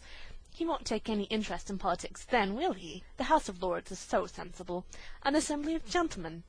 But in his present state Sir John is really a great trial.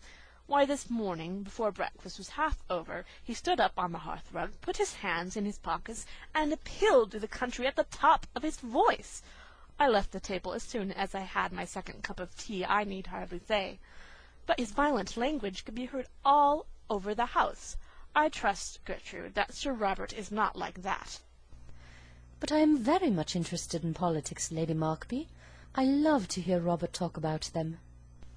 Well, I hope he is not as devoted to blue books as Sir John is. I don't think they can be quite improving reading, for one. Languidly. I have never read a blue book. I prefer books in yellow covers. Genially unconscious.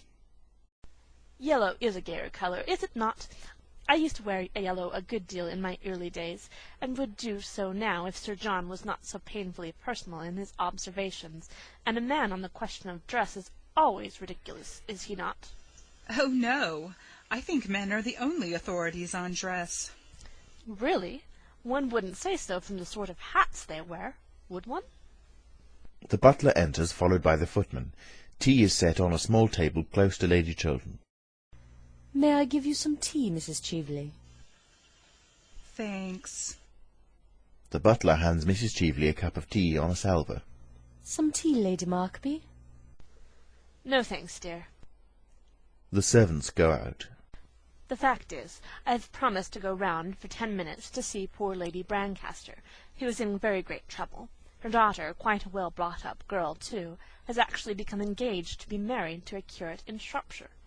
It is very sad indeed. I can't understand this modern mania for curates. In my time we girls saw them, of course, running around the place like rabbits. But we never took any notice of them, I need hardly say.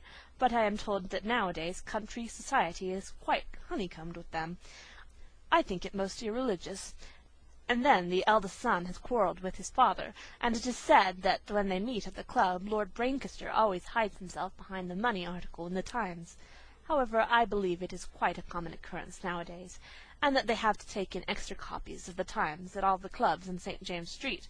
There are so many sons who won't have anything to do with their fathers, and so many fathers who won't speak to their sons. I think myself it is very much to be regretted. So do I. Fathers have so much to learn from their sons nowadays. Really, dear, what? The art of living. The only fine art we have produced in modern times. Shaking her head. I am afraid Lord Brancaster knew a good deal about that, more than his poor wife ever did. Turning to Lady Chiltern. You know Lady Brancaster, don't you, dear? Just slightly. She was staying at Langton last autumn when we were there. Well, like all stout women, she looks the very picture of happiness, as no doubt you noticed. But there are many tragedies in her family besides this affair of the curate. Her own sister, Mrs. Jekyll, had a most unhappy life, through no fault of her own, I am sorry to say. She ultimately was so broken-hearted that she went into a convent, or on to the operatic stage, I forget which. No, I think it was decorative art needlework she took up. I know she had lost all sense of pleasure in life. Rising. And now, Gertrude, if you will allow me, I shall leave Mrs. Cheveley in your charge and call back for her in a quarter of an hour. Or perhaps, dear Mrs. Cheveley, you wouldn't mind waiting in the carriage while I am with Lady Brancaster? As I intend it to be a visit of condolence, I shan't stay long. Rising. I don't mind waiting in the carriage at all, provided there is somebody to look at one. Well, I hear the curate is always prowling about the house. I am afraid I am not fond of girl-friends. Rising. Oh, I hope Mrs. Cheveley will stay here a little.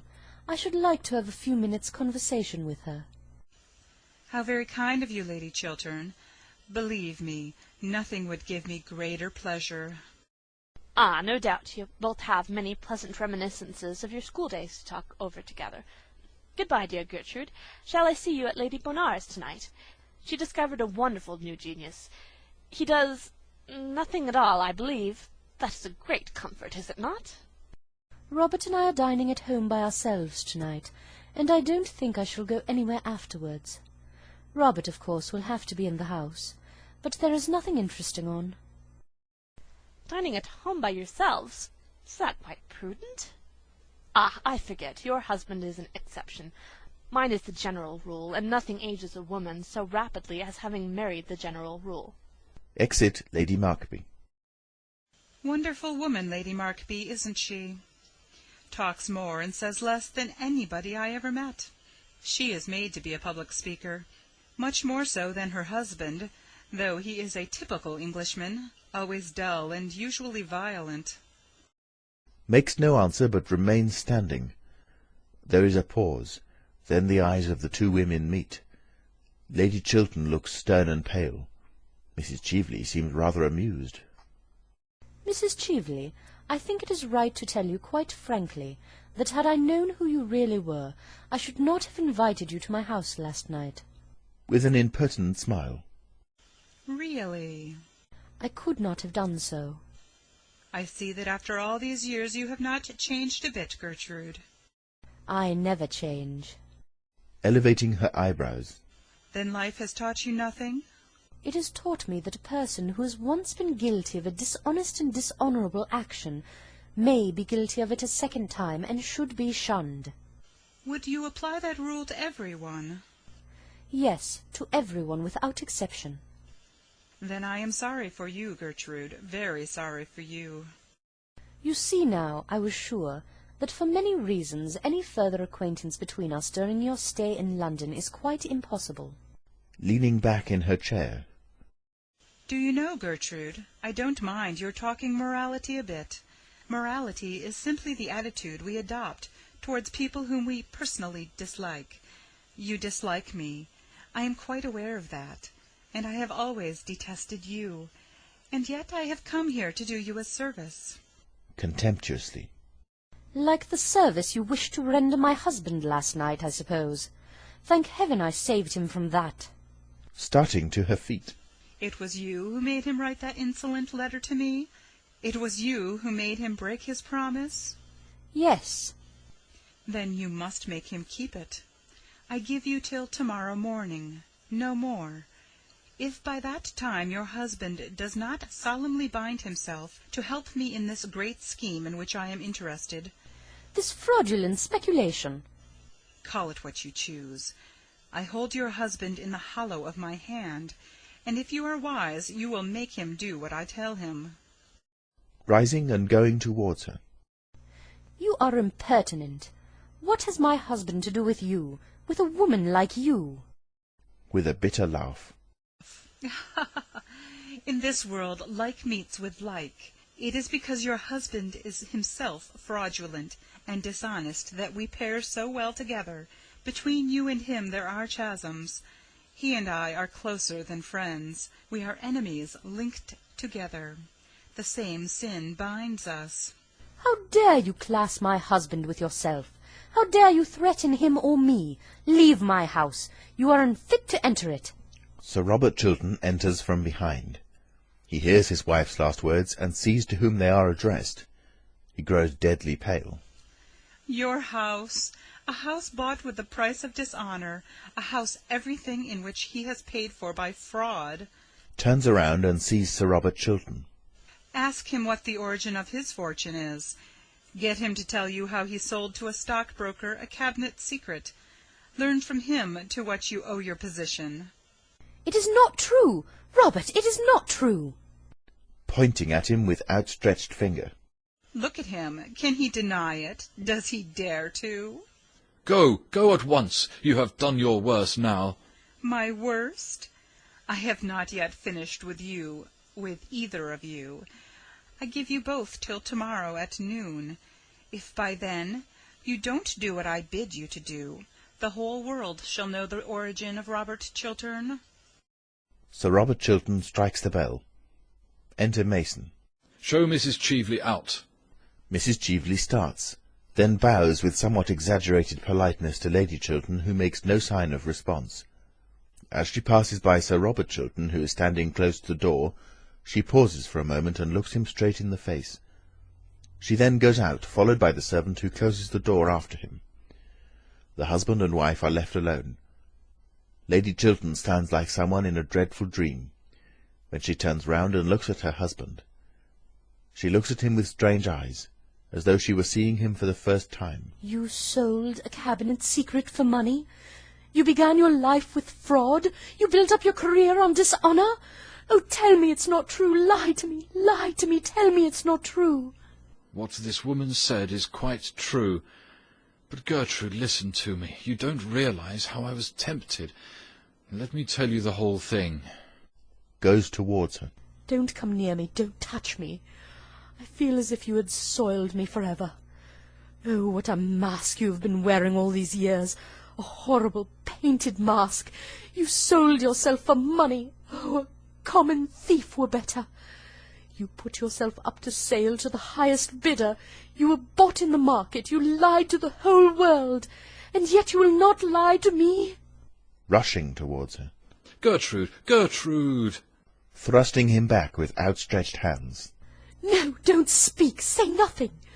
Your voice wakes terrible memories. Memories of things that made me love you. Memories of words that made me love you. Memories that now are horrible to me. And how I worshipped you! You were to me something apart from common life, a thing pure, noble, honest, without stain. The world seemed to me finer because you were in it, and goodness more real because you lived. And now, oh, when I think that I made of a man like you my ideal, the ideal of my life. There was your mistake. There was your error. The error all women commit. Why can't you women love us, faults and all? Why do you place us on monstrous pedestals? We have all feet of clay, women as well as men. But when we men love women, we love them knowing their weaknesses, their follies, their imperfections, love them all the more, it may be, for that reason. It is not the perfect, but the imperfect who have need of love. It is when we are wounded by our own hands or by the hands of others that love should come to cure us. Else what use is love at all? All sins, except a sin against itself, love should forgive. All lives, save loveless lives, true love should pardon. A man's love is like that. It is wider, larger, more human than a woman's. Women think that they are making ideals of men. What they are making of us are false idols merely. You made your false idol of me, and I had not the courage to come down, show you my wounds, tell you my weaknesses. I was afraid that I might lose your love, as I have lost it now. And so, last night you ruined my life for me. Yes, ruined it.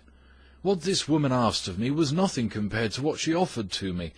She offered security, peace, stability.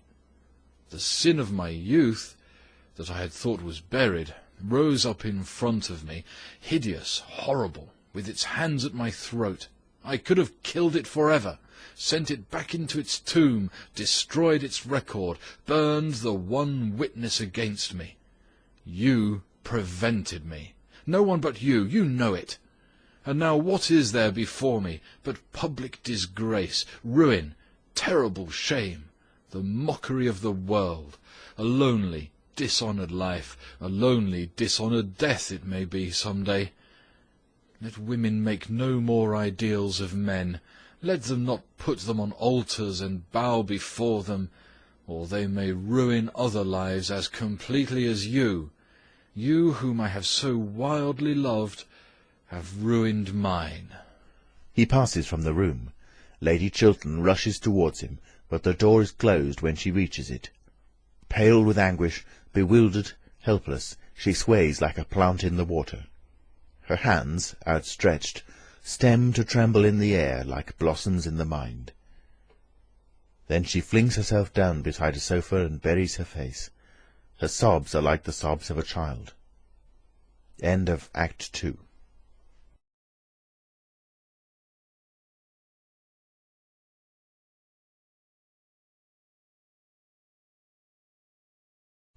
Third Act.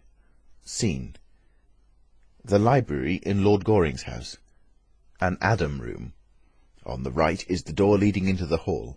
On the left, the door of the smoking room. A pair of folding doors at the back open into the drawing room. The fire is lit. Phipps, the butler, is arranging some newspapers on the writing table. The distinction of Phipps is his impassivity. He has been termed by enthusiasts the ideal butler. The Sphinx is not so incommunicable. He is a mask with a manner. Of his intellectual or emotional life, history knows nothing. He represents the dominance of form. Enter Lord Goring, in evening dress with a buttonhole. He is wearing a silk hat and Inverness cape. White-gloved, he carries a Louis XVI cane. His are all the delicate fopperies of fashion. One sees that he stands in immediate relation to modern life, makes it, indeed, and so masters it. He is the first well-dressed philosopher in the history of thought. Got my second buttonhole for me, Phipps? Yes, my lord. Takes his hat, cane, and cape, and presents new buttonhole on salver. Rather distinguished thing, Phipps. I am the only person of the smallest importance in London at present who wears a buttonhole. Yes, my lord, I have observed that. taking out old buttonhole. You see, Phipps, fashion is what one wears oneself. What is unfashionable is what other people wear. Yes, my lord. Just as vulgarity is simply the conduct of other people. Yes, my lord. Putting in a new buttonhole. And falsehoods the truths of other people. Yes, my lord. Other people are quite dreadful. The only possible society is oneself. Yes, my lord. To love oneself is the beginning of a lifelong romance, Phipps. Yes, my lord. Looking at himself in the glass. Don't think I quite like this buttonhole, Phipps. Makes me look a little too old. Makes me almost in the prime of life, eh, Phipps? I don't observe any alteration in your lordship's appearance. You don't, Phipps? No, my lord. I am not quite sure. For the future, a more trivial buttonhole, Phipps, on Thursday evenings. I will speak to the florist, my lord. She has had a loss in her family lately, which perhaps accounts for the lack of triviality your lordship complains of in the buttonhole. Extraordinary thing about the lower classes in England. They are always losing their relations. Yes, my lord. They are extremely fortunate in that respect. Turns round and looks at him. Phipps remains impassive. Any letters, Phipps? 3, my lord. Hands letters on salver. Takes letters. Want my cab around in 20 minutes. Yes, my lord. Goes towards door. Holds up letter in pink envelope. Phipps, when did this letter arrive? It was brought by hand just after your lordship went to the club. That will do. Exit Phipps. Lady Chiltern's handwriting on Lady Chiltern's pink notepaper. That is rather curious. I thought Robert was to write. Wonder what Lady Chiltern has got to say to me. Sits at bureau and opens letter and reads it. I want you, I trust you, I am coming to you, Gertrude. Puts down the letter with a puzzled look, then takes it up and reads it again slowly. I want you, I trust you, I am coming to you. So, she has found out everything. Poor woman. Poor woman. Pulls out watch and looks at it. But what an hour to call. 10 o'clock. Oh, I shall have to give up going to the Berkshires. However, it is always nice to be expected and not to arrive. I'm not expected at the Bachelors', so I shall certainly go there. Well, I will make her stand by her husband. That is the only thing for her to do. That is the only thing for any woman to do. It is the growth of the moral sense in women that makes marriage such a hopeless, one-sided institution. 10 o'clock. She should be here soon. I must tell Phipps I am not in to anyone else. Goes towards bell. Enter Phipps. Lord Caversham. Oh, why will parents always appear at the wrong time? Some extraordinary mistake in nature, I suppose. Enter Lord Caversham. Delighted to see you, my dear father. Goes to meet him. Take my cloak off. Is it worthwhile, father? Of course it is worthwhile, sir. Which is the most comfortable chair? This one, father. It is the chair I use myself when I have visitors. Thank ye. No draught, I hope, in this room? No, father. Sitting down. Glad to hear it. Can't stand draughts. No draughts at home. Good many breezes, father. Eh? Don't understand what you mean. Want to have a serious conversation with you, sir. My dear father, at this hour? Well, sir, it is only 10 o'clock.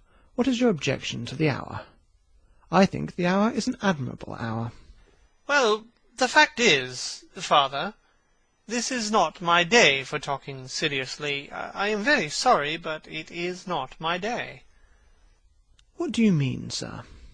During the season, father, I only talk seriously on the first Tuesday in every month from 4 to 7.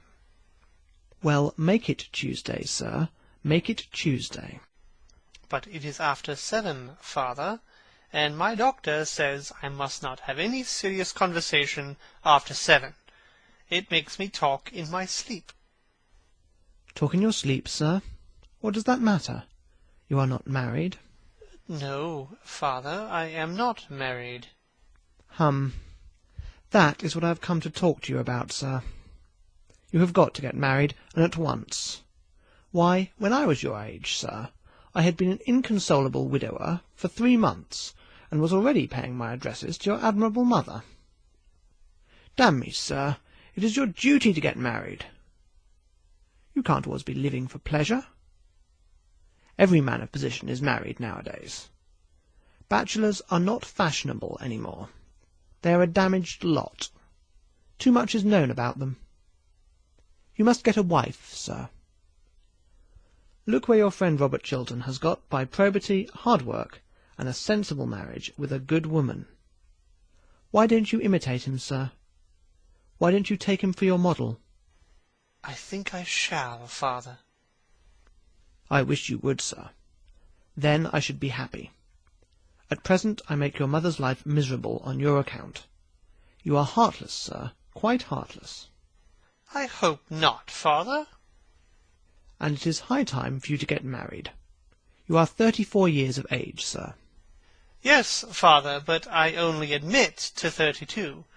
31.5 when I have a really good buttonhole. This buttonhole is not trivial enough. I tell you, you are 34, sir. And there is a draught in your room besides, which makes your conduct worse. Why did you tell me there was no draught, sir? I feel a draught, sir. I feel it distinctly. So do I, father. It is a dreadful draught. I will come and see you tomorrow, father. We can talk over anything you like. Let me help you on with your cloak, father. No, sir. I have called this evening for a definite purpose, and I am going to see it through at all costs to my health or yours. Put down my cloak, sir. Certainly, father. But let us go into another room. Rings bell. There is a dreadful draught here. Enter Phipps. Phipps, is there a good fire in the smoking room? Yes, my lord. Come in there, father. Your sneezes are quite heart-rending. Well, sir, I suppose I have a right to sneeze when I choose? Apologetically. Quite so, father. I was merely expressing sympathy. Oh, damn sympathy. There's a great deal too much of that sort of thing going on nowadays. I quite agree with you, father. If there was less sympathy in the world, there would be less trouble in the world. Goes towards the smoking room. That is a paradox, sir. I hate paradoxes. So do I, father. Everybody one meets is a paradox nowadays. It is a great bore. It makes society so obvious. Turning round and looking at his son beneath his bushy eyebrows. Do you always really understand what you say, sir? After some hesitation. Yes, father, if I listen attentively. Indignantly. If you listen attentively, conceited young puppy. Goes off grumbling into the smoking room. Phipps enters. Phipps, there is a lady coming to see me this evening on particular business. Show her into the drawing-room when she arrives, you understand? Yes, my lord. It is a matter of gravest importance, Phipps. I understand, my lord. No one else is to be admitted under any circumstances. I understand, my lord. Bell rings. Ah, That is probably the lady. I shall see her myself. Just as he is going towards the door, Lord Caversham enters from the smoking-room. Well, sir? Am I to wait attendance on you? Considerably perplexed. In a moment, father. Do excuse me. Lord Caversham goes back. Remember my instruction, Phipps. Into that room. Yes, my lord. Lord Goring goes into the smoking-room. Harold, the footman, shows Mrs. Cheveley in. Lamia-like, she is in green and silver. She has a cloak of black satin, lined with dead rose-leaf silk. What name, madam? To Phipps, who advances towards her. Is Lord Goring not here? I was told he was at home. His lordship is engaged at present with Lord Caversham, madam. Turns a cold, glassy eye on Harold, who at once retires. To herself. How very filial. His lordship told me to ask you, madam, to be kind enough to wait in the drawing-room for him. His lordship will come to you there. With a look of surprise. Lord Goring expects me. Yes, madam. Are you quite sure? His lordship told me that if a lady called, I was to ask her to wait in the drawing-room. Goes to the door of the drawing-room and opens it. His lordship's directions on the subject were very precise. To herself. How thoughtful of him. To expect the unexpected shows a thoroughly modern intellect. Goes towards the drawing-room and looks in. Ugh! How dreary a bachelor's drawing-room always looks. I shall have to alter all this. Phipps brings the lamp from the writing-table. No, I don't care for that lamp. It is far too glaring. Light some candles. Replaces lamp. Certainly, madam. I hope the candles have very becoming shades. We have had no complaint about them, madam, as yet. Passes into the drawing-room and begins to light the candles. To herself. I wonder what woman he is waiting for tonight. It will be delightful to catch him. Men always look so silly when they are caught, and they are always being caught. Looks about the room and approaches the writing-table. What a very interesting room. What a very interesting picture. Wonder what his correspondence is like. Takes up letters. Oh, what a very uninteresting correspondence. Bills and cards, debts and dowagers. Who on earth writes to him on pink paper? How silly to write on pink paper. It looks like the beginning of a middle-class romance. Romance should never begin with sentiment. It should begin with science and end with a settlement. Puts letter down, then takes it up again. I know that handwriting. That is Gertrude Chiltern's. I remember it perfectly. The 10 Commandments in every stroke of the pen, and the moral law all over the page. Wonder what Gertrude is writing to him about. Something horrid about me, I suppose. How I detest that woman.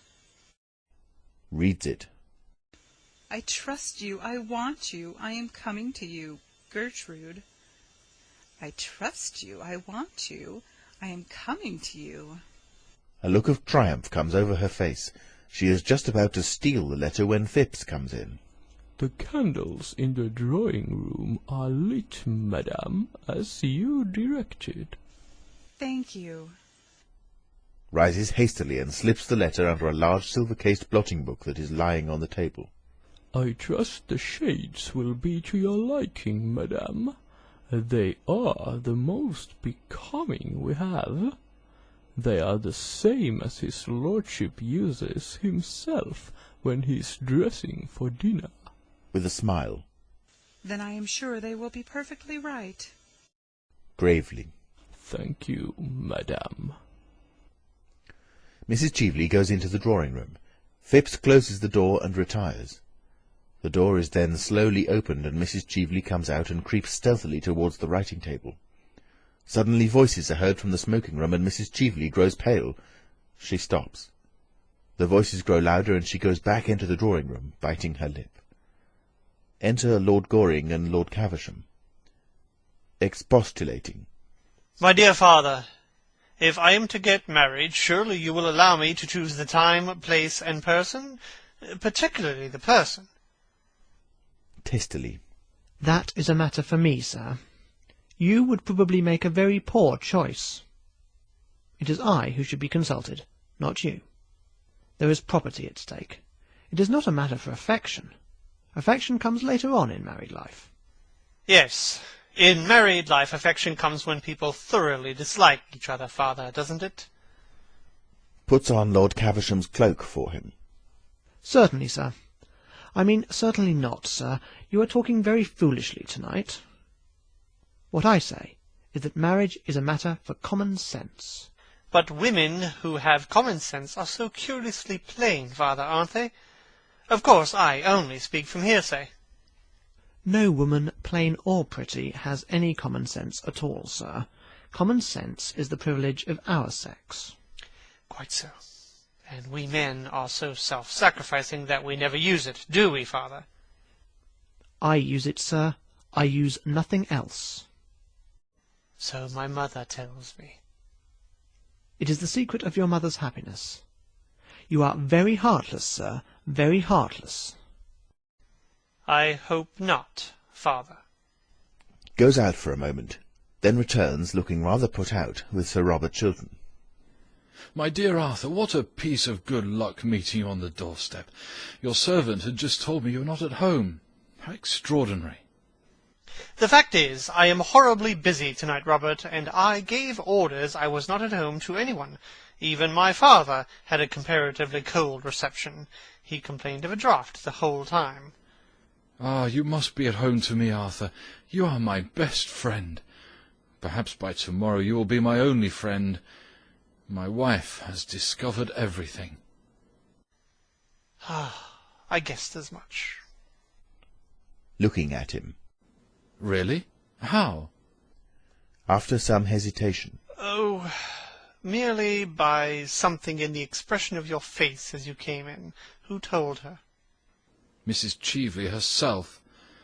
And the woman I love knows that I began my career with an act of low dishonesty, that I built up my life upon sands of shame, that I sold like a common huckster the secret that had been entrusted to me as a man of honour.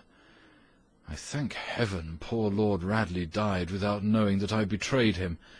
I would to God I had died before I had been so horribly tempted, or had fallen so low. Burying his face in his hands. After a pause. You have heard nothing from Vienna yet, in answer to your wire? Looking up. Yes, I got a telegram from the First Secretary at 8 o'clock tonight. Well? Nothing is absolutely known against her. On the contrary, she occupies a rather high position in society. It is a sort of open secret that Baron Arnheim left her the greater portion of his immense fortune. Beyond that, I can learn nothing. She doesn't turn out to be a spy, then? Oh, spies are of no use nowadays. Their profession is over. The newspapers do their work instead. And thunderingly well they do it. Arthur, I'm parched with thirst. May I ring for something? Some hock and seltzer? Certainly. Let me. Rings the bell. Thanks. I don't know what to do, Arthur. I don't know what to do, and you are my only friend. But what a friend you are, the one friend I can trust. I can trust you absolutely, can't I? Enter Phipps. My dear Robert, of course. Oh. To Phipps. Bring some hock and seltzer. Yes, my lord. And Phipps? Yes, my lord. Will you excuse me for a moment, Robert? I want to give some directions to my servant. Certainly. When that lady calls, tell her that I am not expected home this evening. Tell her that I have been suddenly called out of town. You understand? The lady is in that room, my lord. You told me to show her into that room, my lord. You did perfectly right. Exit Phipps. What a mess I am in. No, I think I shall get through it. I'll give her a lecture through the door. Awkward thing to manage, though. Arthur, tell me what I should do. My life seems to have crumbled about me. I am a ship without a rudder in a night without a star. Robert, you love your wife, don't you? I love her more than anything in the world. I used to think ambition the great thing. It is not. Love is the great thing in the world. There is nothing but love, and I love her. But I am defamed in her eyes. I am ignoble in her eyes. There is a wide gulf between us now. She has found me out, Arthur. She has found me out. Has she never in her life done some folly, some indiscretion, that she should not forgive your sin? My wife? Never. She does not know what weakness or temptation is. I am of clay like other men. She stands apart as good women do, pitiless in her perfection, cold and stern and without mercy. But I love her, Arthur. We are childless, and I have no one else to love, no one else to love me. Perhaps if God had sent us children, she might have been kinder to me. But God has given us a lonely house, and she has cut my heart in two. Don't let us talk of it. I was brutal to her this evening, but I suppose when sinners talk to saints, they are brutal always. I said to her things that were hideously true on my side, from my standpoint, from the standpoint of men. But don't let's talk of that. Your wife will forgive you. Perhaps at this moment she is forgiving you. She loves you, Robert. Why should she not forgive? God grant it. God grant it. Buries his face in his hands. But there is something more I have to tell you, Arthur. Enter Phipps with drinks. Hands hock and seltzer to Sir Robert Chiltern. Hock and seltzer, sir. Thank you. Is your carriage here, Robert? No, I walked from the club. Sir Robert will take my cab, Phipps. Yes, my lord. Exit. Robert, you don't mind my sending you away? Arthur, you must let me stay for 5 minutes. I have made up my mind what I'm going to do tonight in the house. The debate on the Argentine Canal is to begin at 11. A chair falls in the drawing-room. What is that? Nothing. I heard a chair fall in the next room. Someone's been listening. No, there is no one there. There is someone. There are some lights in the room, and the door is ajar. Someone's been listening to every secret of my life. Arthur, what does this mean? Robert, you are excited, unnerved. I tell you there is no one in that room. Sit down, Robert. Do you give me your word of honour there is no one there? Yes. Your word of honour? Sits down. Yes. Rises. Arthur, let me see for myself. No.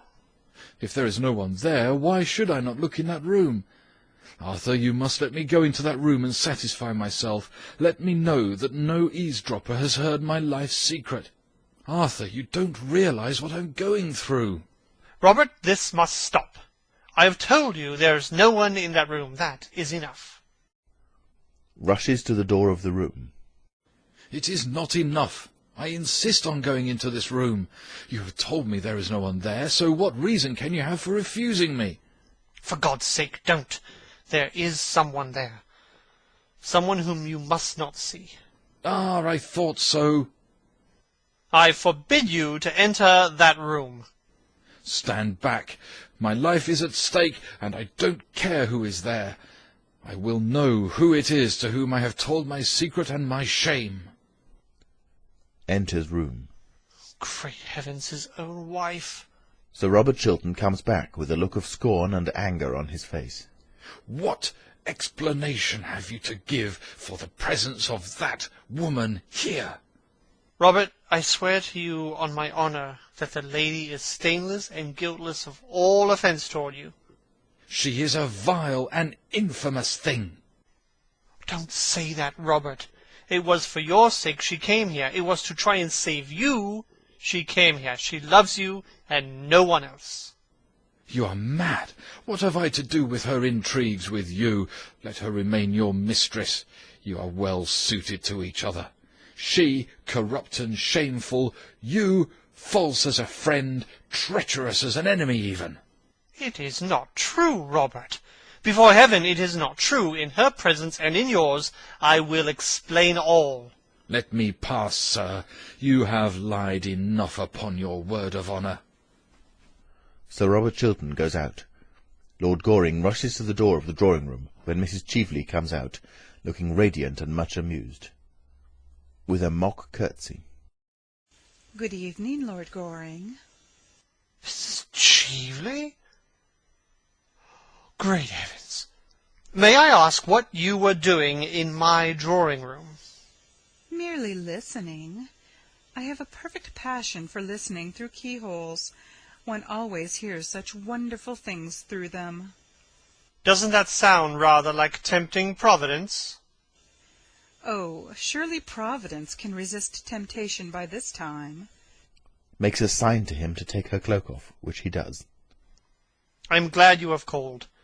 I am going to give you some good advice. Oh, pray don't. One should never give a woman anything that she can't wear in the evening. I see you are quite as willful as you used to be. Far more. I have greatly improved. I have had more experience. Too much experience is a dangerous thing. Pray, have a cigarette. Half the pretty women in London smoke cigarettes. Personally, I prefer the other half. Thanks, I never smoke. My dressmaker wouldn't like it, and a woman's first duty in life is to her dressmaker, isn't it? What the second duty is, no one has as yet discovered.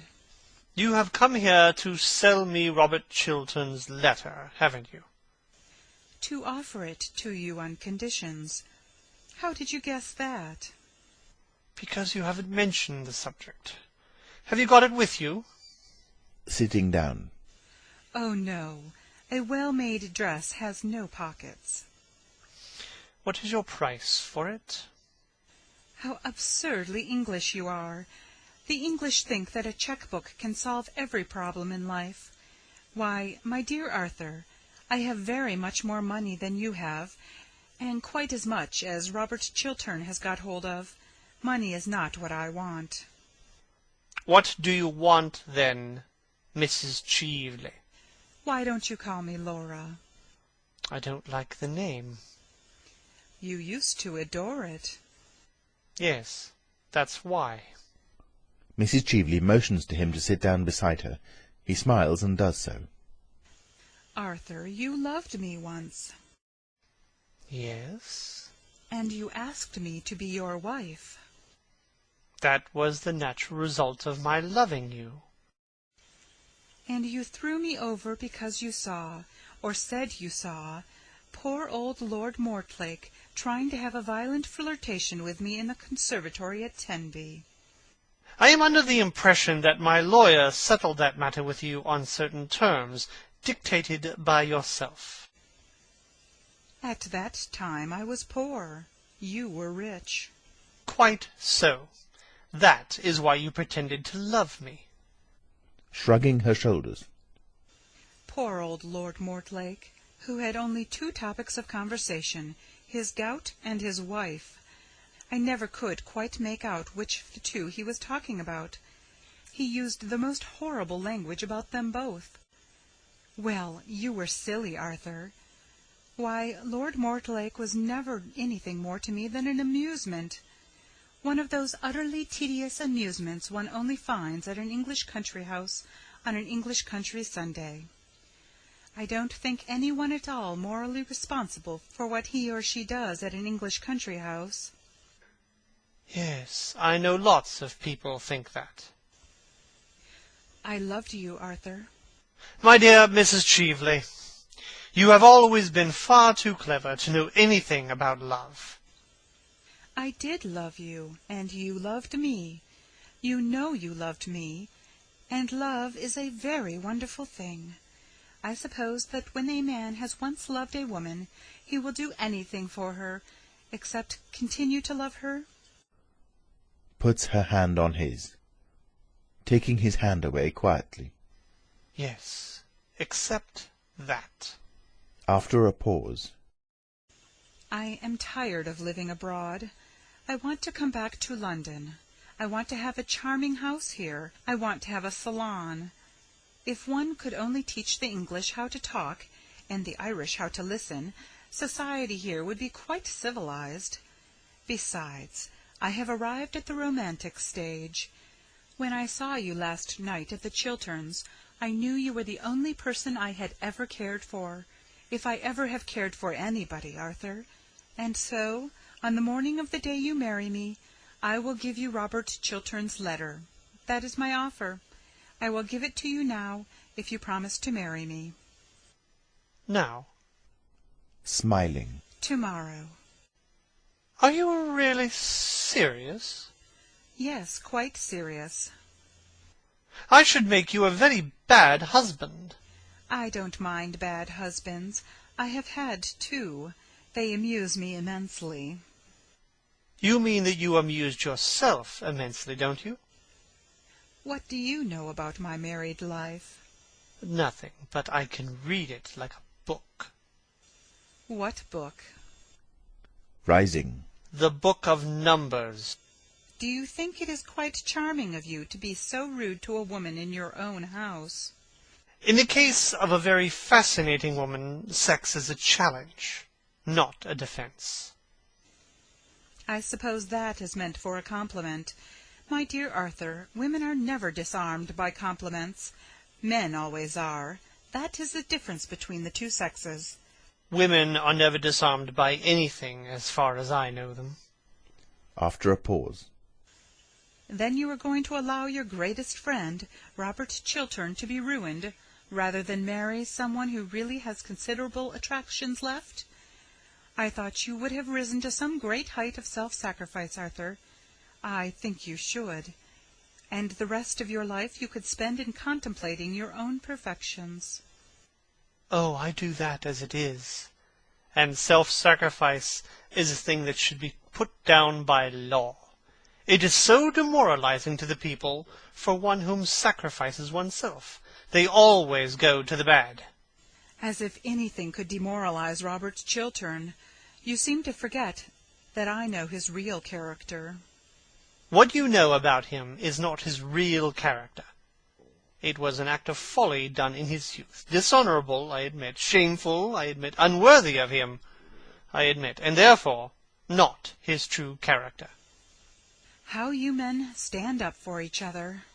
How you women war against each other. Bitterly. I only war against one woman, against Gertrude Chiltern. I hate her. I hate her now more than ever.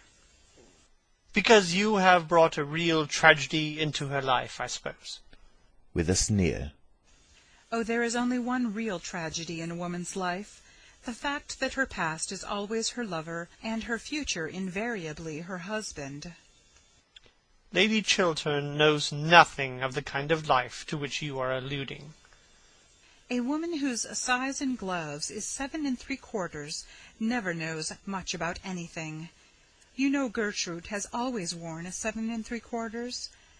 That is one of the reasons why there was never any moral sympathy between us. Well, Arthur, I suppose this romantic interview may be regarded as at an end. You admit it was romantic, don't you? For the privilege of being your wife, I was ready to surrender a great prize, the climax of my diplomatic career. You decline. Very well. If Sir Robert doesn't uphold my Argentine scheme, I expose him. Vois-tu? You mustn't do that. It would be vile, horrible, infamous. Shrugging her shoulders. Oh, don't use big words. They mean so little. It is a commercial transaction, that is all. There is no good mixing up sentimentality in it. I offered to sell Robert Chiltern a certain thing. If he won't pay me my price, he will have to pay the world a greater price. There is no more to be said.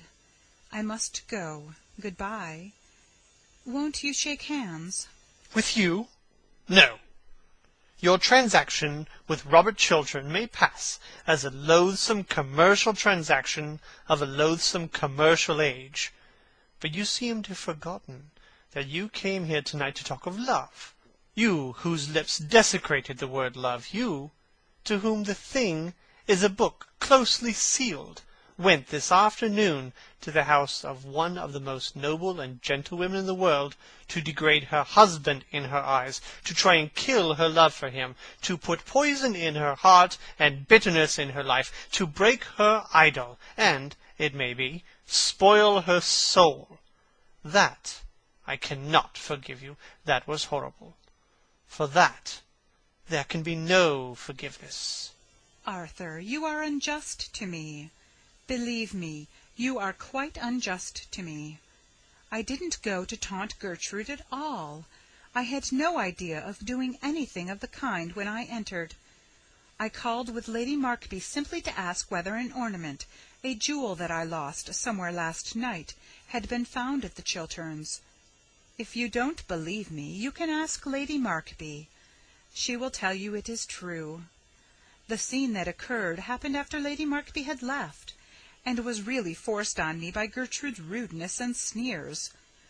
I called, a little out of malice, if you like, but really to ask if a diamond brooch of mine had been found. That was the origin of the whole thing. A diamond snake brooch with a ruby? Yes, how do you know? Because it is found. In point of fact, I found it myself, and stupidly forgot to tell the butler anything about it as I was leaving. Goes over to the writing table and pulls out the drawer. It is in this drawer. Not that one. This is the brooch, isn't it? Holds up the brooch. Yes, I am so glad to get it back. It was a present. Won't you wear it? Certainly, if you pin it in. Lord Goring suddenly clasps it on her arm. Why do you put it on as a bracelet? I never knew it could be worn as a bracelet. Really? Holding out her handsome arm. No, but it looks very well on me as a bracelet, doesn't it? Yes, much better than when I saw it last. When did you see it last? Calmly. 10 years ago. On Lady Berkshire, from whom you stole it. Starting. What do you mean? I mean that you stole that ornament from my cousin, Mary Berkshire, to whom I gave it when she was married. Suspicion fell on a wretched servant, who was sent away in disgrace. I recognized it last night. I determined to say nothing about it till I had found the thief. I have found the thief now, and I have heard her own confession. Tossing her head. It is not true. You know it is true. Why, the thief is written across your face at this very moment. I will deny the whole affair from beginning to end. I will say that I have never seen this wretched thing, that it was never in my possession. Mrs. Cheveley tries to get the bracelet off her arm, but fails. Lord Goring looks on amused. Her thin fingers tear at the jewel to no purpose. A curse breaks from her.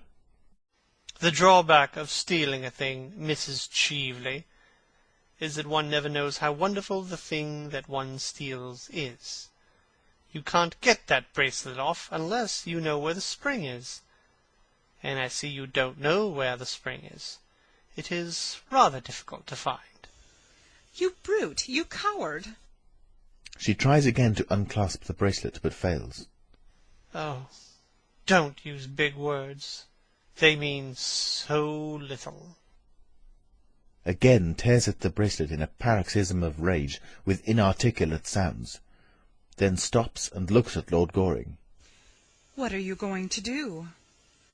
I am going to ring for my servant. He is an admirable servant, always comes in the moment one rings for him. When he comes, I will tell him to fetch the police. Trembling. The police? What for? Tomorrow the Berkshires will prosecute you. That is what the police are for. Is now in an agony of physical terror. Her face is distorted, her mouth awry, her mask has fallen from her. She is, for the moment, dreadful to look at. Don't do that. I will do anything you want. Anything in the world you want. Give me Robert Chiltern's letter. Stop, stop. Let me have time to think. Give me Robert Chiltern's letter. I have not got it with me. I will give it to you tomorrow. You know you are lying. Give it to me at once. Mrs. Cheveley pulls the letter out and hands it to him. She is horribly pale. This is it? In a hoarse voice. Yes. Takes the letter, examines it, sighs, and burns it with the lamp. For so well-dressed a woman, Mrs. Cheveley, you have moments of admirable common sense. I congratulate you. Catches sight of Lady Chiltern's letter, the cover of which is just showing from under the blotting book. Please get me a glass of water. Certainly. Goes to the corner of the room and pours out a glass of water. While his back is turned, Mrs. Cheveley steals Lady Chiltern's letter. When Lord Goring returns with the glass, she refuses it with a gesture. Thank you. Will you help me on with my cloak? With pleasure. Puts her cloak on. Thanks. I am never going to try to harm Robert Chiltern again. Fortunately, you have not the chance, Mrs. Cheveley. Well, if even I had the chance, I wouldn't. On the contrary, I am going to render him a great service. I am charmed to hear it. It is a reformation. Yes, I can't bear so upright a gentleman, so honourable an English gentleman, being so shamefully deceived, and so— Well? I find that somehow Gertrude Chiltern's dying speech and confession has strayed into my pocket. What do you mean? With a bitter note of triumph in her voice. I mean that I am going to send Robert Chiltern the love letter his wife wrote to you last night. Love letter? Laughing. I want you. I trust you. I am coming to you, Gertrude. Lord Goring rushes to the bureau and takes up the envelope, finds it is empty, and turns round. You wretched woman! Must you always be thieving? Give me back that letter. I'll take it from you by force. You shall not leave my room till I have got it. He rushes towards her, but Mrs. Cheveley at once puts her hand on the electric bell that is on the table. The bell sounds with shrill reverberations, and Phipps enters. After a pause. Lord Goring merely rang that you should show me out. Good night, Lord Goring. Goes out, followed by Phipps. Her face is illuminated with evil triumph. There is joy in her eyes. Youth seems to have come back to her. Her last glance is like a swift arrow. Lord Goring bites his lip and lights his cigarette. End of Act 3.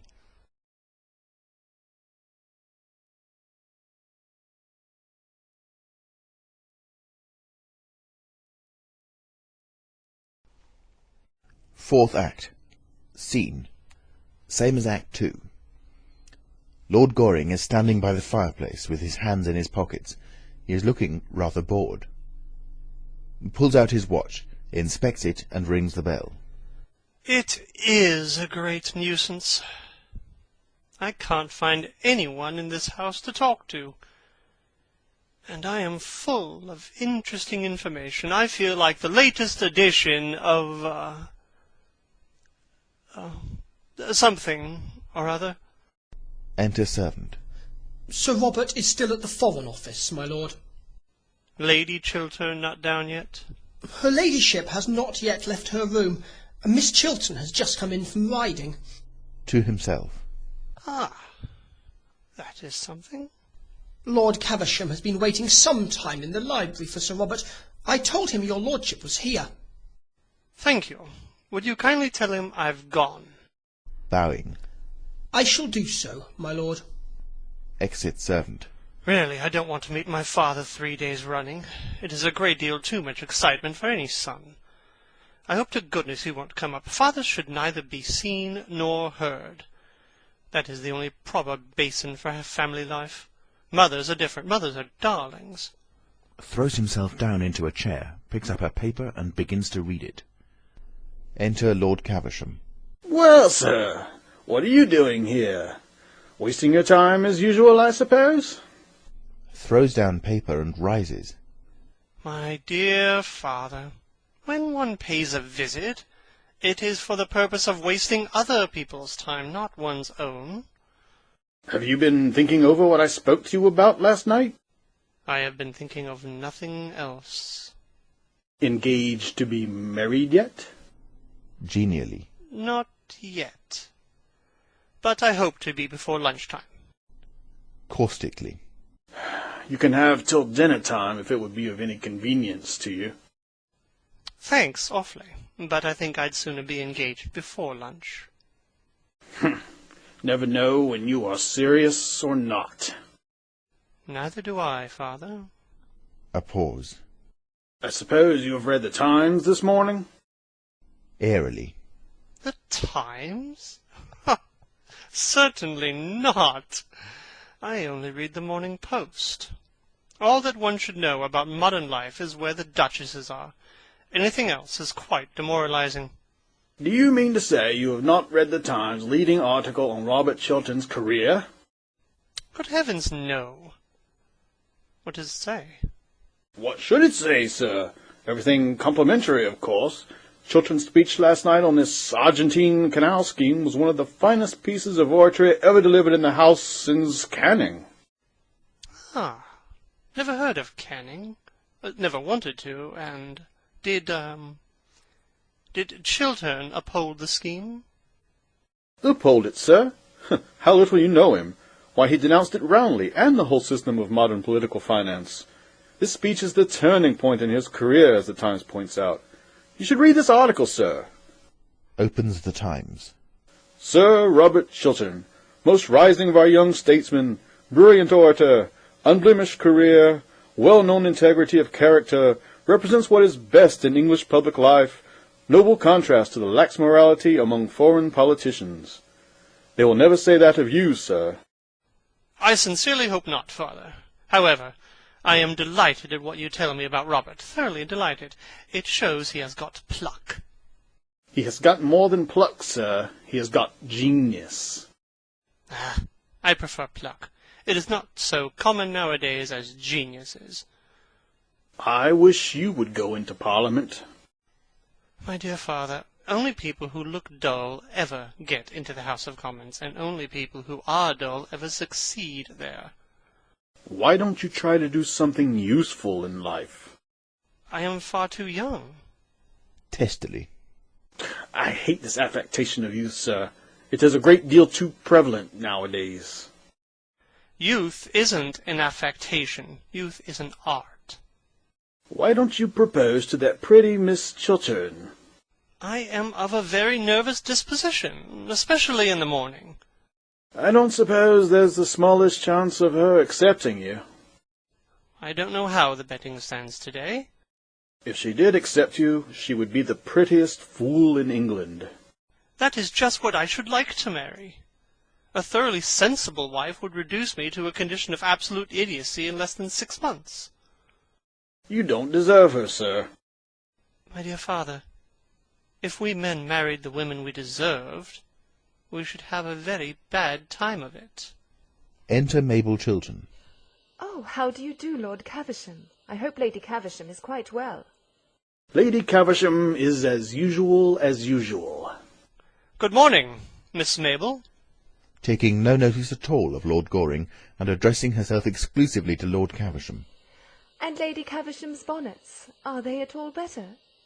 They have had a serious relapse, I'm sorry to say. Good morning, Miss Mabel. To Lord Caversham, I hope an operation will not be necessary. smiling at her pertness. If it is, we shall have to give Lady Caversham a narcotic. Otherwise, she will never consent to have a single feather touched. With increased emphasis. Good morning, Miss Mabel. Turning round with feigned surprise. Oh, are you here? Of course you understand that after breaking your appointment, I am never going to speak to you again. Oh, please don't say such a thing. You are the one person in London I really like to have to listen to me. Lord Goring, I never believe a single word that either you or I say to each other. You are quite right, my dear. Quite right. As far as he is concerned, I mean. Do you think you could possibly make your son behave a little better occasionally? Just as a change? I regret to say, Miss Chiltern, I have no influence over my son. I wish I had. If I had, I know what I would make him do. I am afraid that he has one of those terribly weak natures that are not susceptible to influence. He is very heartless. Very heartless. It seems to me that I am a little in the way here. It is very good for you to be in the way, and to know what people say of you behind your back. I don't at all like knowing what people say of me behind my back. It makes me far too conceited. After that, my dear, I really must bid you good morning. Oh, I hope you are not going to leave me all alone with Lord Goring, especially at such an early hour in the day. I am afraid I can't take him to Downing Street. It is not the Prime Minister's day for seeing the unemployed. Shakes hands with Mabel Chiltern, takes up his hat and stick, and goes out, with a parting glare of indignation at Lord Goring. Takes up roses and begins to arrange them in a bowl on the table. People who don't keep their appointments in the park are horrid. Detestable. I am glad you admit it, but I wish you wouldn't look so pleased about it. I can't help it. I always look pleased when I am with you. Sadly. Then I suppose it is my duty to remain with you. Of course it is. Well, my duty is a thing I never do on principle. It always depresses me, so I'm afraid I must leave you. Please don't, Miss Mabel. I have something very particular to say to you. Rapturously. Oh, is it a proposal? Somewhat taken aback. Well, yes, it is. I am bound to say it is. With a sigh of pleasure. I am so glad. That makes the second today. Indignantly. The second? Today? What conceited ass has been impertinent enough to dare to propose to you before I had proposed to you? Tommy Trafford, of course. It is one of Tommy's days for proposing. He always proposes on Tuesdays and Thursdays during the season. Oh, you didn't accept him, I hope? I make it a rule never to accept Tommy. That is why he goes on proposing. Of course, as you didn't turn up this morning, I very nearly said yes. It would have been an excellent lesson both for him and for you if I had. It would have taught you both better manners. Oh, bother Tommy Trafford. Tommy is a silly little ass. I love you. I know, and I think you might have mentioned it before. I am sure I've given you heaps of opportunities. Mabel, do be serious. Please, be serious. Ah, that is the sort of thing a man always says to a girl before he has been married to her. He never says it afterwards. Taking hold of her hand. Mabel, I have told you that I love you. Can't you love me a little in return? You silly Arthur. If you knew anything about anything, which you don't, you would know that I adore you. Everyone in London knows it, except you. It is a public scandal the way I adore you. I have been going about for the last 6 months telling the whole of society that I adore you. I wonder you consent to have anything to say to me. I have no character left at all. At least I feel so happy that I am quite sure I have no character left at all. catches her in his arms and kisses her. Then there is a pause of bliss. Dear, do you know, I was awfully afraid of being refused. Looking up at him. But you never have been refused yet by anybody, have you, Arthur? I can't imagine anyone refusing you. After kissing her again. Of course I'm not nearly good enough for you, Mabel. Nestling close to him. I am so glad, darling. I was afraid you were. After some hesitation. And I'm a little over 30. Dear, you look weeks younger than that. Enthusiastically. How sweet of you to say so. And it is only fair to tell you frankly that I am fearfully extravagant.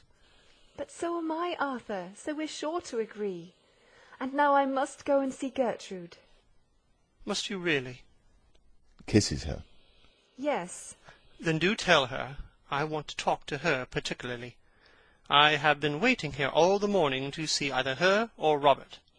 Do you mean to say you didn't come here expressly to propose to me? Triumphantly. No, that was a flash of genius. Your first? With determination. My last. I am delighted to hear it. Now, don't stir. I'll be back in 5 minutes. And don't fall into any temptations while I am away. Dear Mabel, while you are away, there are none. It makes me horribly dependent on you. Enter Lady Chiltern. Good morning, dear. How pretty you are looking. How pale you are looking, Gertrude. It is most becoming. Good morning, Lord Goring. Bowing. Good morning, Lady Chiltern. Aside to Lord Goring. I shall be in the conservatory, under the second palm tree on the left. Second on the left. With a look of mock surprise. Yes, the usual palm tree. Blows a kiss to him, unobserved by Lady Chiltern, and goes out. Lady Chiltern, I have a certain amount of very good news to tell you. Mrs. Cheveley gave me up Robert's letter last night, and I burned it. Robert is safe. Sinking on the sofa. Safe? Oh, I am so glad of that. What a good friend you are to him. To us. There is only one person now that could be said to be of any danger. Who is that? Sitting down beside her. Yourself. I? In danger? What do you mean? Danger is too great a word. It is a word I should not have used. But I admit I have something to tell you that may distress you. That terribly distresses me. Yesterday evening you wrote me a very beautiful, womanly letter, asking me for my help. You wrote to me as one of your oldest friends, one of your husband's oldest friends. Mrs. Cheveley stole that letter from my rooms. Well, what use is it to her? Why should she not have it? Rising. Lady Chiltern, I will be quite frank with you. Mrs. Cheveley puts a certain construction on that letter, and proposes to send it to your husband. But what construction could she put on it? Oh, not that, not that. If I, in trouble, and wanting your help, trusting you, propose to come to you, that you may advise me, assist me. Oh, are there women so horrible as that? And she proposes to send it to my husband? Tell me what happened. Tell me all that happened. Mrs. Cheveley was concealed in a room adjoining my library, without my knowledge. I thought that the person who was waiting in that room to see me was yourself. Robert came in unexpectedly. A chair or something fell over in the room. He forced his way in, and he discovered her. We had a terrible scene. I still thought it was you. He left me in anger. At the end of everything, Mrs. Cheveley got possession of your letter. She stole it. When or how, I don't know. At what hour did this happen? At 10:30. And now I propose that we tell Robert the whole thing at once. Looking at him with amazement that is almost terror. You want me to tell Robert that the woman you expected was not Mrs. Cheveley, but myself? That it was I whom you thought was concealed in a room in your house at 10:30 at night? You want me to tell him that? I think it is better that he should know the exact truth. Rising. Oh, I couldn't! I couldn't! May I do it? No! Gravely. You are wrong, Lady Chiltern. No, the letter must be intercepted. That is all. But how can I do it? Letters arrive for him every moment of the day. His secretaries open them and hand them to him. I dare not ask the servants to bring me his letters. It would be impossible. Oh, why don't you tell me what to do? Pray be calm, Lady Chiltern, and answer the questions I am going to put to you. You said his secretaries open his letters. Yes. Who is with him today? Mr. Trafford, isn't it? No, Mr. Montfort, I think. You can trust him? With a gesture of despair. Oh, how do I know? He would do what you asked him, wouldn't he? I think so. Your letter was on pink paper. He could recognize it without reading it, couldn't he, by the colour? I suppose so. Is he in the house now? Yes. Then I will go and see him myself, and tell him that a certain letter written on pink paper is to be forwarded to Robert today, and that at all costs it must not reach him. Goes to the door and opens it. Oh! Robert is coming upstairs with the letter in his hand. It has reached him already. With a cry of pain. Oh! You have saved his life! What have you done with mine? Enter Sir Robert Chiltern. He has the letter in his hand and is reading it. He comes towards his wife, not noticing Lord Goring's presence. I want you, I trust you, I am coming to you, Gertrude. Oh, my love, is this true? Do you indeed trust me and want me? If so, it was for me to come to you, not for you to write of coming to me. This letter of yours, Gertrude, makes me feel that nothing that the world may do can hurt me now. You want me, Gertrude? Lord Goring, unseen by Sir Robert Chiltern, makes an imploring sign to Lady Chiltern to accept the situation and Sir Robert's error. Yes. You trust me, Gertrude? Yes. Ah, why did you not add that you loved me?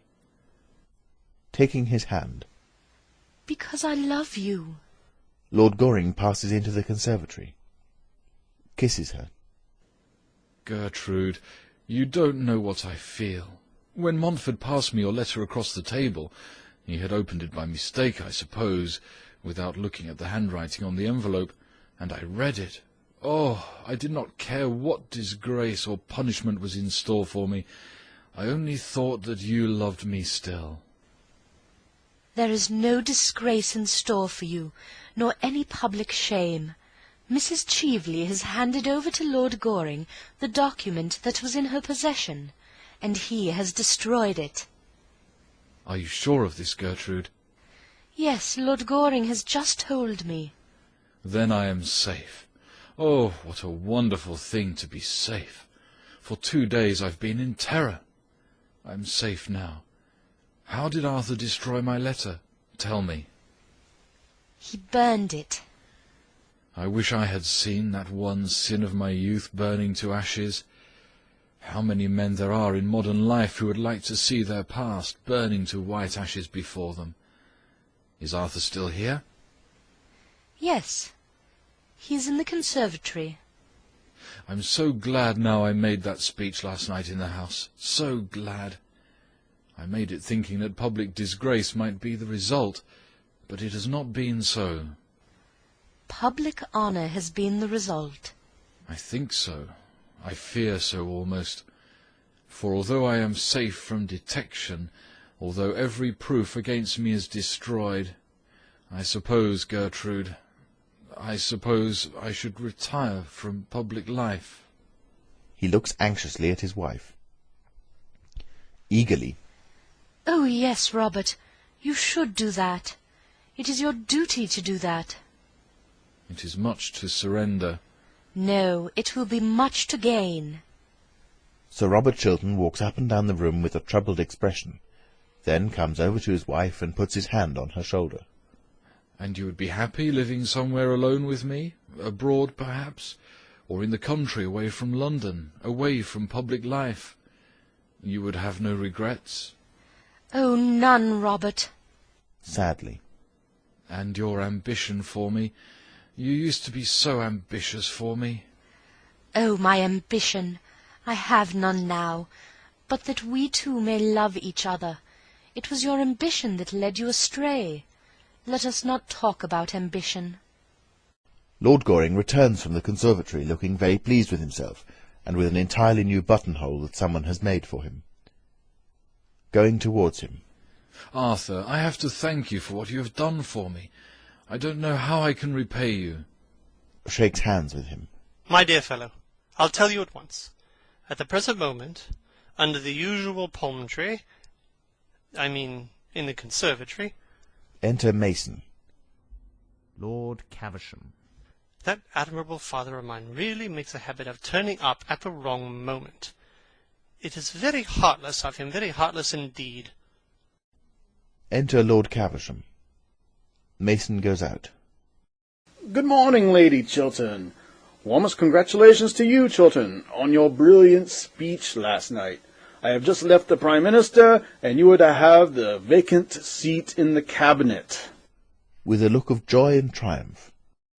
A seat in the Cabinet? Yes, here is the Prime Minister's letter. Hands letter. Takes letter and reads it. A seat in the Cabinet? Certainly, and you well deserve it too. You have got what we want so much in political life nowadays. High character, high moral tone, high principles. To Lord Goring. Everything that you have not got, sir, and never will have. I don't like principles, father. I prefer prejudices.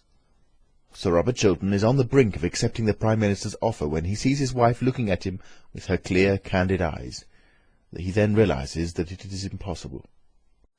I cannot accept this offer, Lord Caversham. I have made up my mind to decline it. Decline it, sir? My intention is to retire at once from public life. Angrily. Decline a seat in the Cabinet and retire from public life? I've never heard such damned nonsense in the whole course of my existence. I beg your pardon, Lady Chiltern. Chiltern, I beg your pardon. To Lord Goring. Don't grin like that, sir. No, father. Lady Chiltern, you are a sensible woman. The most sensible woman in London. The most sensible woman I know. Would you kindly prevent your husband from taking such...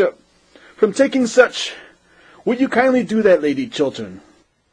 I think my husband is right in his determination, Lord Caversham. I approve of it. You approve of it? Good heavens! Taking her husband's hand. I admire him for it. I admire him immensely for it. I have never admired him so much before. He is finer than even I thought him. To Sir Robert Chiltern. You will go and write your letter to the Prime Minister now, won't you? Don't hesitate about it, Robert. With a touch of bitterness. I suppose I had better write it at once. Such offers are not repeated. I will ask you to excuse me for a moment, Lord Caversham.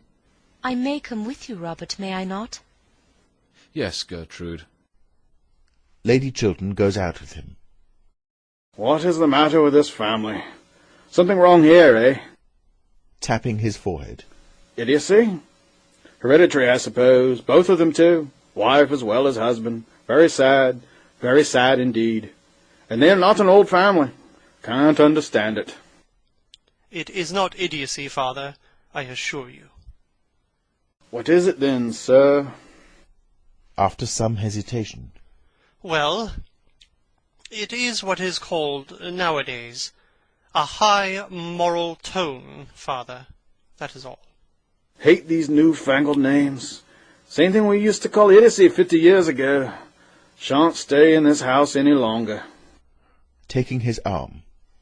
Oh, just go in here for a moment, Father. Third palm tree to the left, the usual palm tree. What, sir?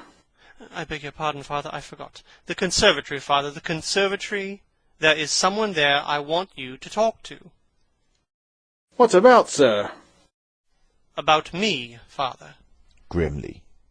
Not a subject on which much eloquence is possible. No, Father, but the lady is like me. She doesn't care much for eloquence in others. She thinks it a little loud. Lord Caversham goes out into the conservatory. Lady Chiltern enters. Lady Chiltern, why are you playing Mrs. Cheveley's cards? Startled. I don't understand you. Mrs. Cheveley made an attempt to ruin your husband, either to drive him from public life or to make him adopt a dishonourable position. From the latter tragedy you saved him. The former you are now thrusting on him. Why should you do him the wrong Mrs. Cheveley tried to do and failed? Lord Goring? Pulling himself together for a great effort and showing the philosopher that underlies the dandy. Lady Chiltern, allow me. You wrote me a letter last night, in which you said you trusted me and wanted my help. Now is the moment when you really want my help. Now is the time when you have got to trust me, to trust in my counsel and judgment. You love Robert. Do you want to kill his love for you? What sort of existence will he have if you rob him of the fruits of his ambition, if you take him from the splendor of a great political career, if you close the doors of public life against him, if you condemn him to sterile failure, he who was made for triumphant success? Women are not meant to judge us, but to forgive us when we need forgiveness. Pardon, not punishment, is their mission. Why should you scourge him with rods for a sin done in his youth, before he knew you, before he knew himself? A man's life is of more value than a woman's. It has larger issues, a wider scope, greater ambitions. A woman's life revolves in curves of emotions. It is upon lines of intellect that a man's life progresses. Don't make any terrible mistake now, Lady Chiltern. A woman who can keep a man's love and love him in return has done all the world wants of women, or should want of them. Troubled and hesitating. But it is my husband himself who wishes to retire from public life. He feels it is his duty. It was he who first said so. Rather than lose your love, Robert would do anything, wreck his whole career, as he is on the brink of doing now. He is making for you a terrible sacrifice. Take my advice, Lady Chiltern, and do not accept a sacrifice so great. If you do, you will live to repent it bitterly. We men and women are not made to accept such sacrifices from each other. We are not worthy of them. Besides, Robert has been punished enough. We have both been punished. I set him up too high. With deep feeling in his voice. Do not for that reason set him down now too low. If he has fallen from his altar, do not thrust him into the mire. Failure to Robert would be the very mire of shame. Power is his passion. He would lose everything, even his power to feel love. Your husband's life is at this moment in your hands. Your husband's love is in your hands. Don't mar both for him. Enter Sir Robert Chiltern. Gertrude, here is the draft of my letter. Shall I read it to you? Let me see it. Sir Robert hands her the letter. She reads it, and then, with a gesture of passion, tears it up. What are you doing? A man's life is of more value than a woman's. It has larger issues, wider scope, greater ambitions. Our lives revolve in curves of emotion. It is upon lines of intellect that a man's life progresses. I have just learnt this, and much else with it, from Lord Goring. And I will not spoil your life for you, nor see you spoil it as a sacrifice to me, a useless sacrifice. Gertrude, Gertrude! You can forget. Men easily forget, and I forgive. That is how women help the world. I see that now. Deeply overcome by emotion, embraces her. My wife, my wife! To Lord Goring. Arthur, it seems that I am always to be in your debt. Oh dear no, Robert. Your debt is to Lady Chiltern, not to me. I owe you much. And now tell me, what were you going to ask me just now as Lord Caversham came in? Robert, you are your sister's guardian, and I want your consent to my marriage with her. That is all. Oh, I am so glad. I am so glad. Shakes hands with Lord Goring. Thank you, Lady Chiltern. With a troubled look. My sister to be your wife? Yes. Speaking with great firmness. Arthur, I am very sorry, but the thing is quite out of the question. I have to think of Mabel's future happiness, and I don't think her happiness would be safe in your hands. And I cannot have her sacrificed. Sacrificed? Yes, utterly sacrificed. Loveless marriages are horrible, but there is one thing worse than an absolutely loveless marriage. A marriage in which there is love, but on one side only, faith, but on one side only, devotion, but on one side only, and in which of the two hearts one is sure to be broken. But I love Mabel. No other woman has any place in my life. Robert, if they love each other, why should they not be married? Arthur cannot bring Mabel the love that she deserves. What reason have you for saying that? After a pause. Do you really require me to tell you? Certainly I do. As you choose. When I called on you yesterday evening, I found Mrs. Cheveley concealed in your rooms. It was between 10 and 11 o'clock at night. I do not wish to say anything more. Your relations with Mrs. Cheveley have, as I said to you last night, nothing whatsoever to do with me. I know you were engaged to be married to her once. The fascination she exercised over you then seems to have returned. You spoke to me last night of her as of a woman pure and stainless, a woman whom you respected and honoured. That may be so, but I cannot give my sister's life into your hands. It would be wrong of me. It would be unjust, infamously unjust to her. I have nothing more to say. Robert, it was not Mrs. Cheveley whom Lord Goring expected last night. Not Mrs. Cheveley? Who was it then? Lady Chiltern. It was your own wife. Robert, yesterday afternoon Lord Goring told me that if ever I was in trouble I could come to him for help, as he was our oldest and best friend. Later on, after that terrible scene in this room, I wrote to him telling him that I trusted him, that I had need of him, that I was coming to him for help and advice.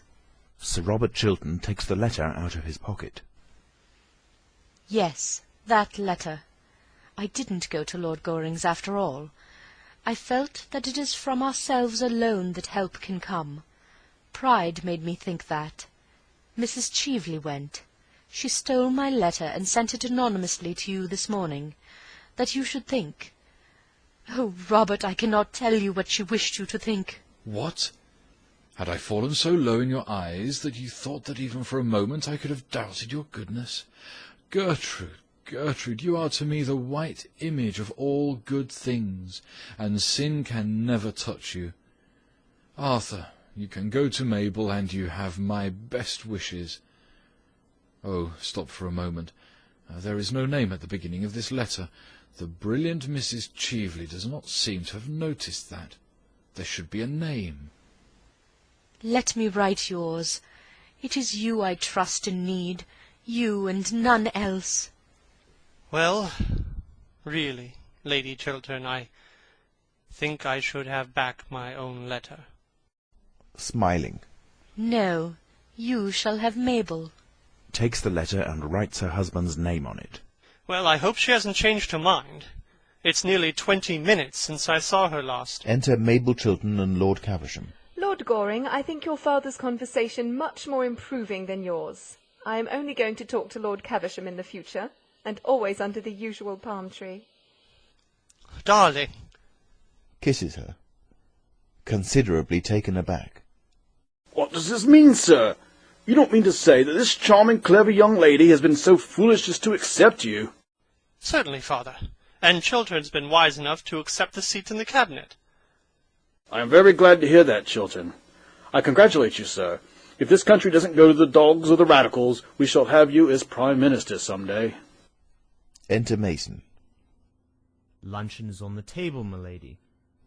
Mason goes out. You'll stop to luncheon, Lord Caversham, won't you? With pleasure. And I'll drive you down to Downing Street afterwards, Chiltern. You have a great future before you. A great future. Wish I could say the same for you, sir. To Lord Goring. But your career will have to be entirely domestic. Yes, father. I prefer it domestic. And if you don't make this young lady an ideal husband, I'll cut you off with a shilling. An ideal husband? Oh, I don't think I should like that. It sounds like something in the next world. What do you want him to be then, dear? He can be what he chooses. All I want is to be, a real wife to him. Upon my word, there is a good deal of common sense in that, Lady Chiltern. They all go out except Sir Robert Chiltern. He sinks in a chair, wrapped in thought. After a little time, Lady Chiltern returns to look for him. Leaning over the back of the chair. Aren't you coming in, Robert? Taking her hand. Gertrude, is it love you feel for me, or is it pity merely? Kisses him. It is love, Robert. Love and only love. For both of us a new life is beginning. Curtain. End of Act 4. End of An Ideal Husband by Oscar Wilde. You have been listening to Alex Foster reading The Narrator, Linton reading The Earl of Caversham, K.G., John Gonzalez reading Viscount Goring, his son. Sir Robert Chiltern, Baronet, Under Secretary for Foreign Affairs, was read by David Barnes. The Vicomte de Nanjac was read by Juho Frogid. Mr. Montford, Matthew Walton. Mason, butler to Sir Robert Chiltern, by Hugh Maguire. Phipps, Lord Goring's servants, by Razel. James, the footman, by Chris Gorringe. Harold, the footman, by Zachary Brewster Geiss. Lady Chiltern, by Kristen Hughes. Lady Markby, by Heather Bennett. The Countess of Basildon, by Gemma Blythe. Mrs. Marchmont, by Ezwa. Mrs. Mabel Chiltern, Sir Robert Chiltern's sister, by Anita Roy Dobbs. Mrs. Cheveley, Betsy Bush. The editor was Paula Berenstein. This has been a LibriVox production and is in the public domain. For more information, or to volunteer yourself, please see LibriVox.org. An Ideal Husband by Oscar Wilde.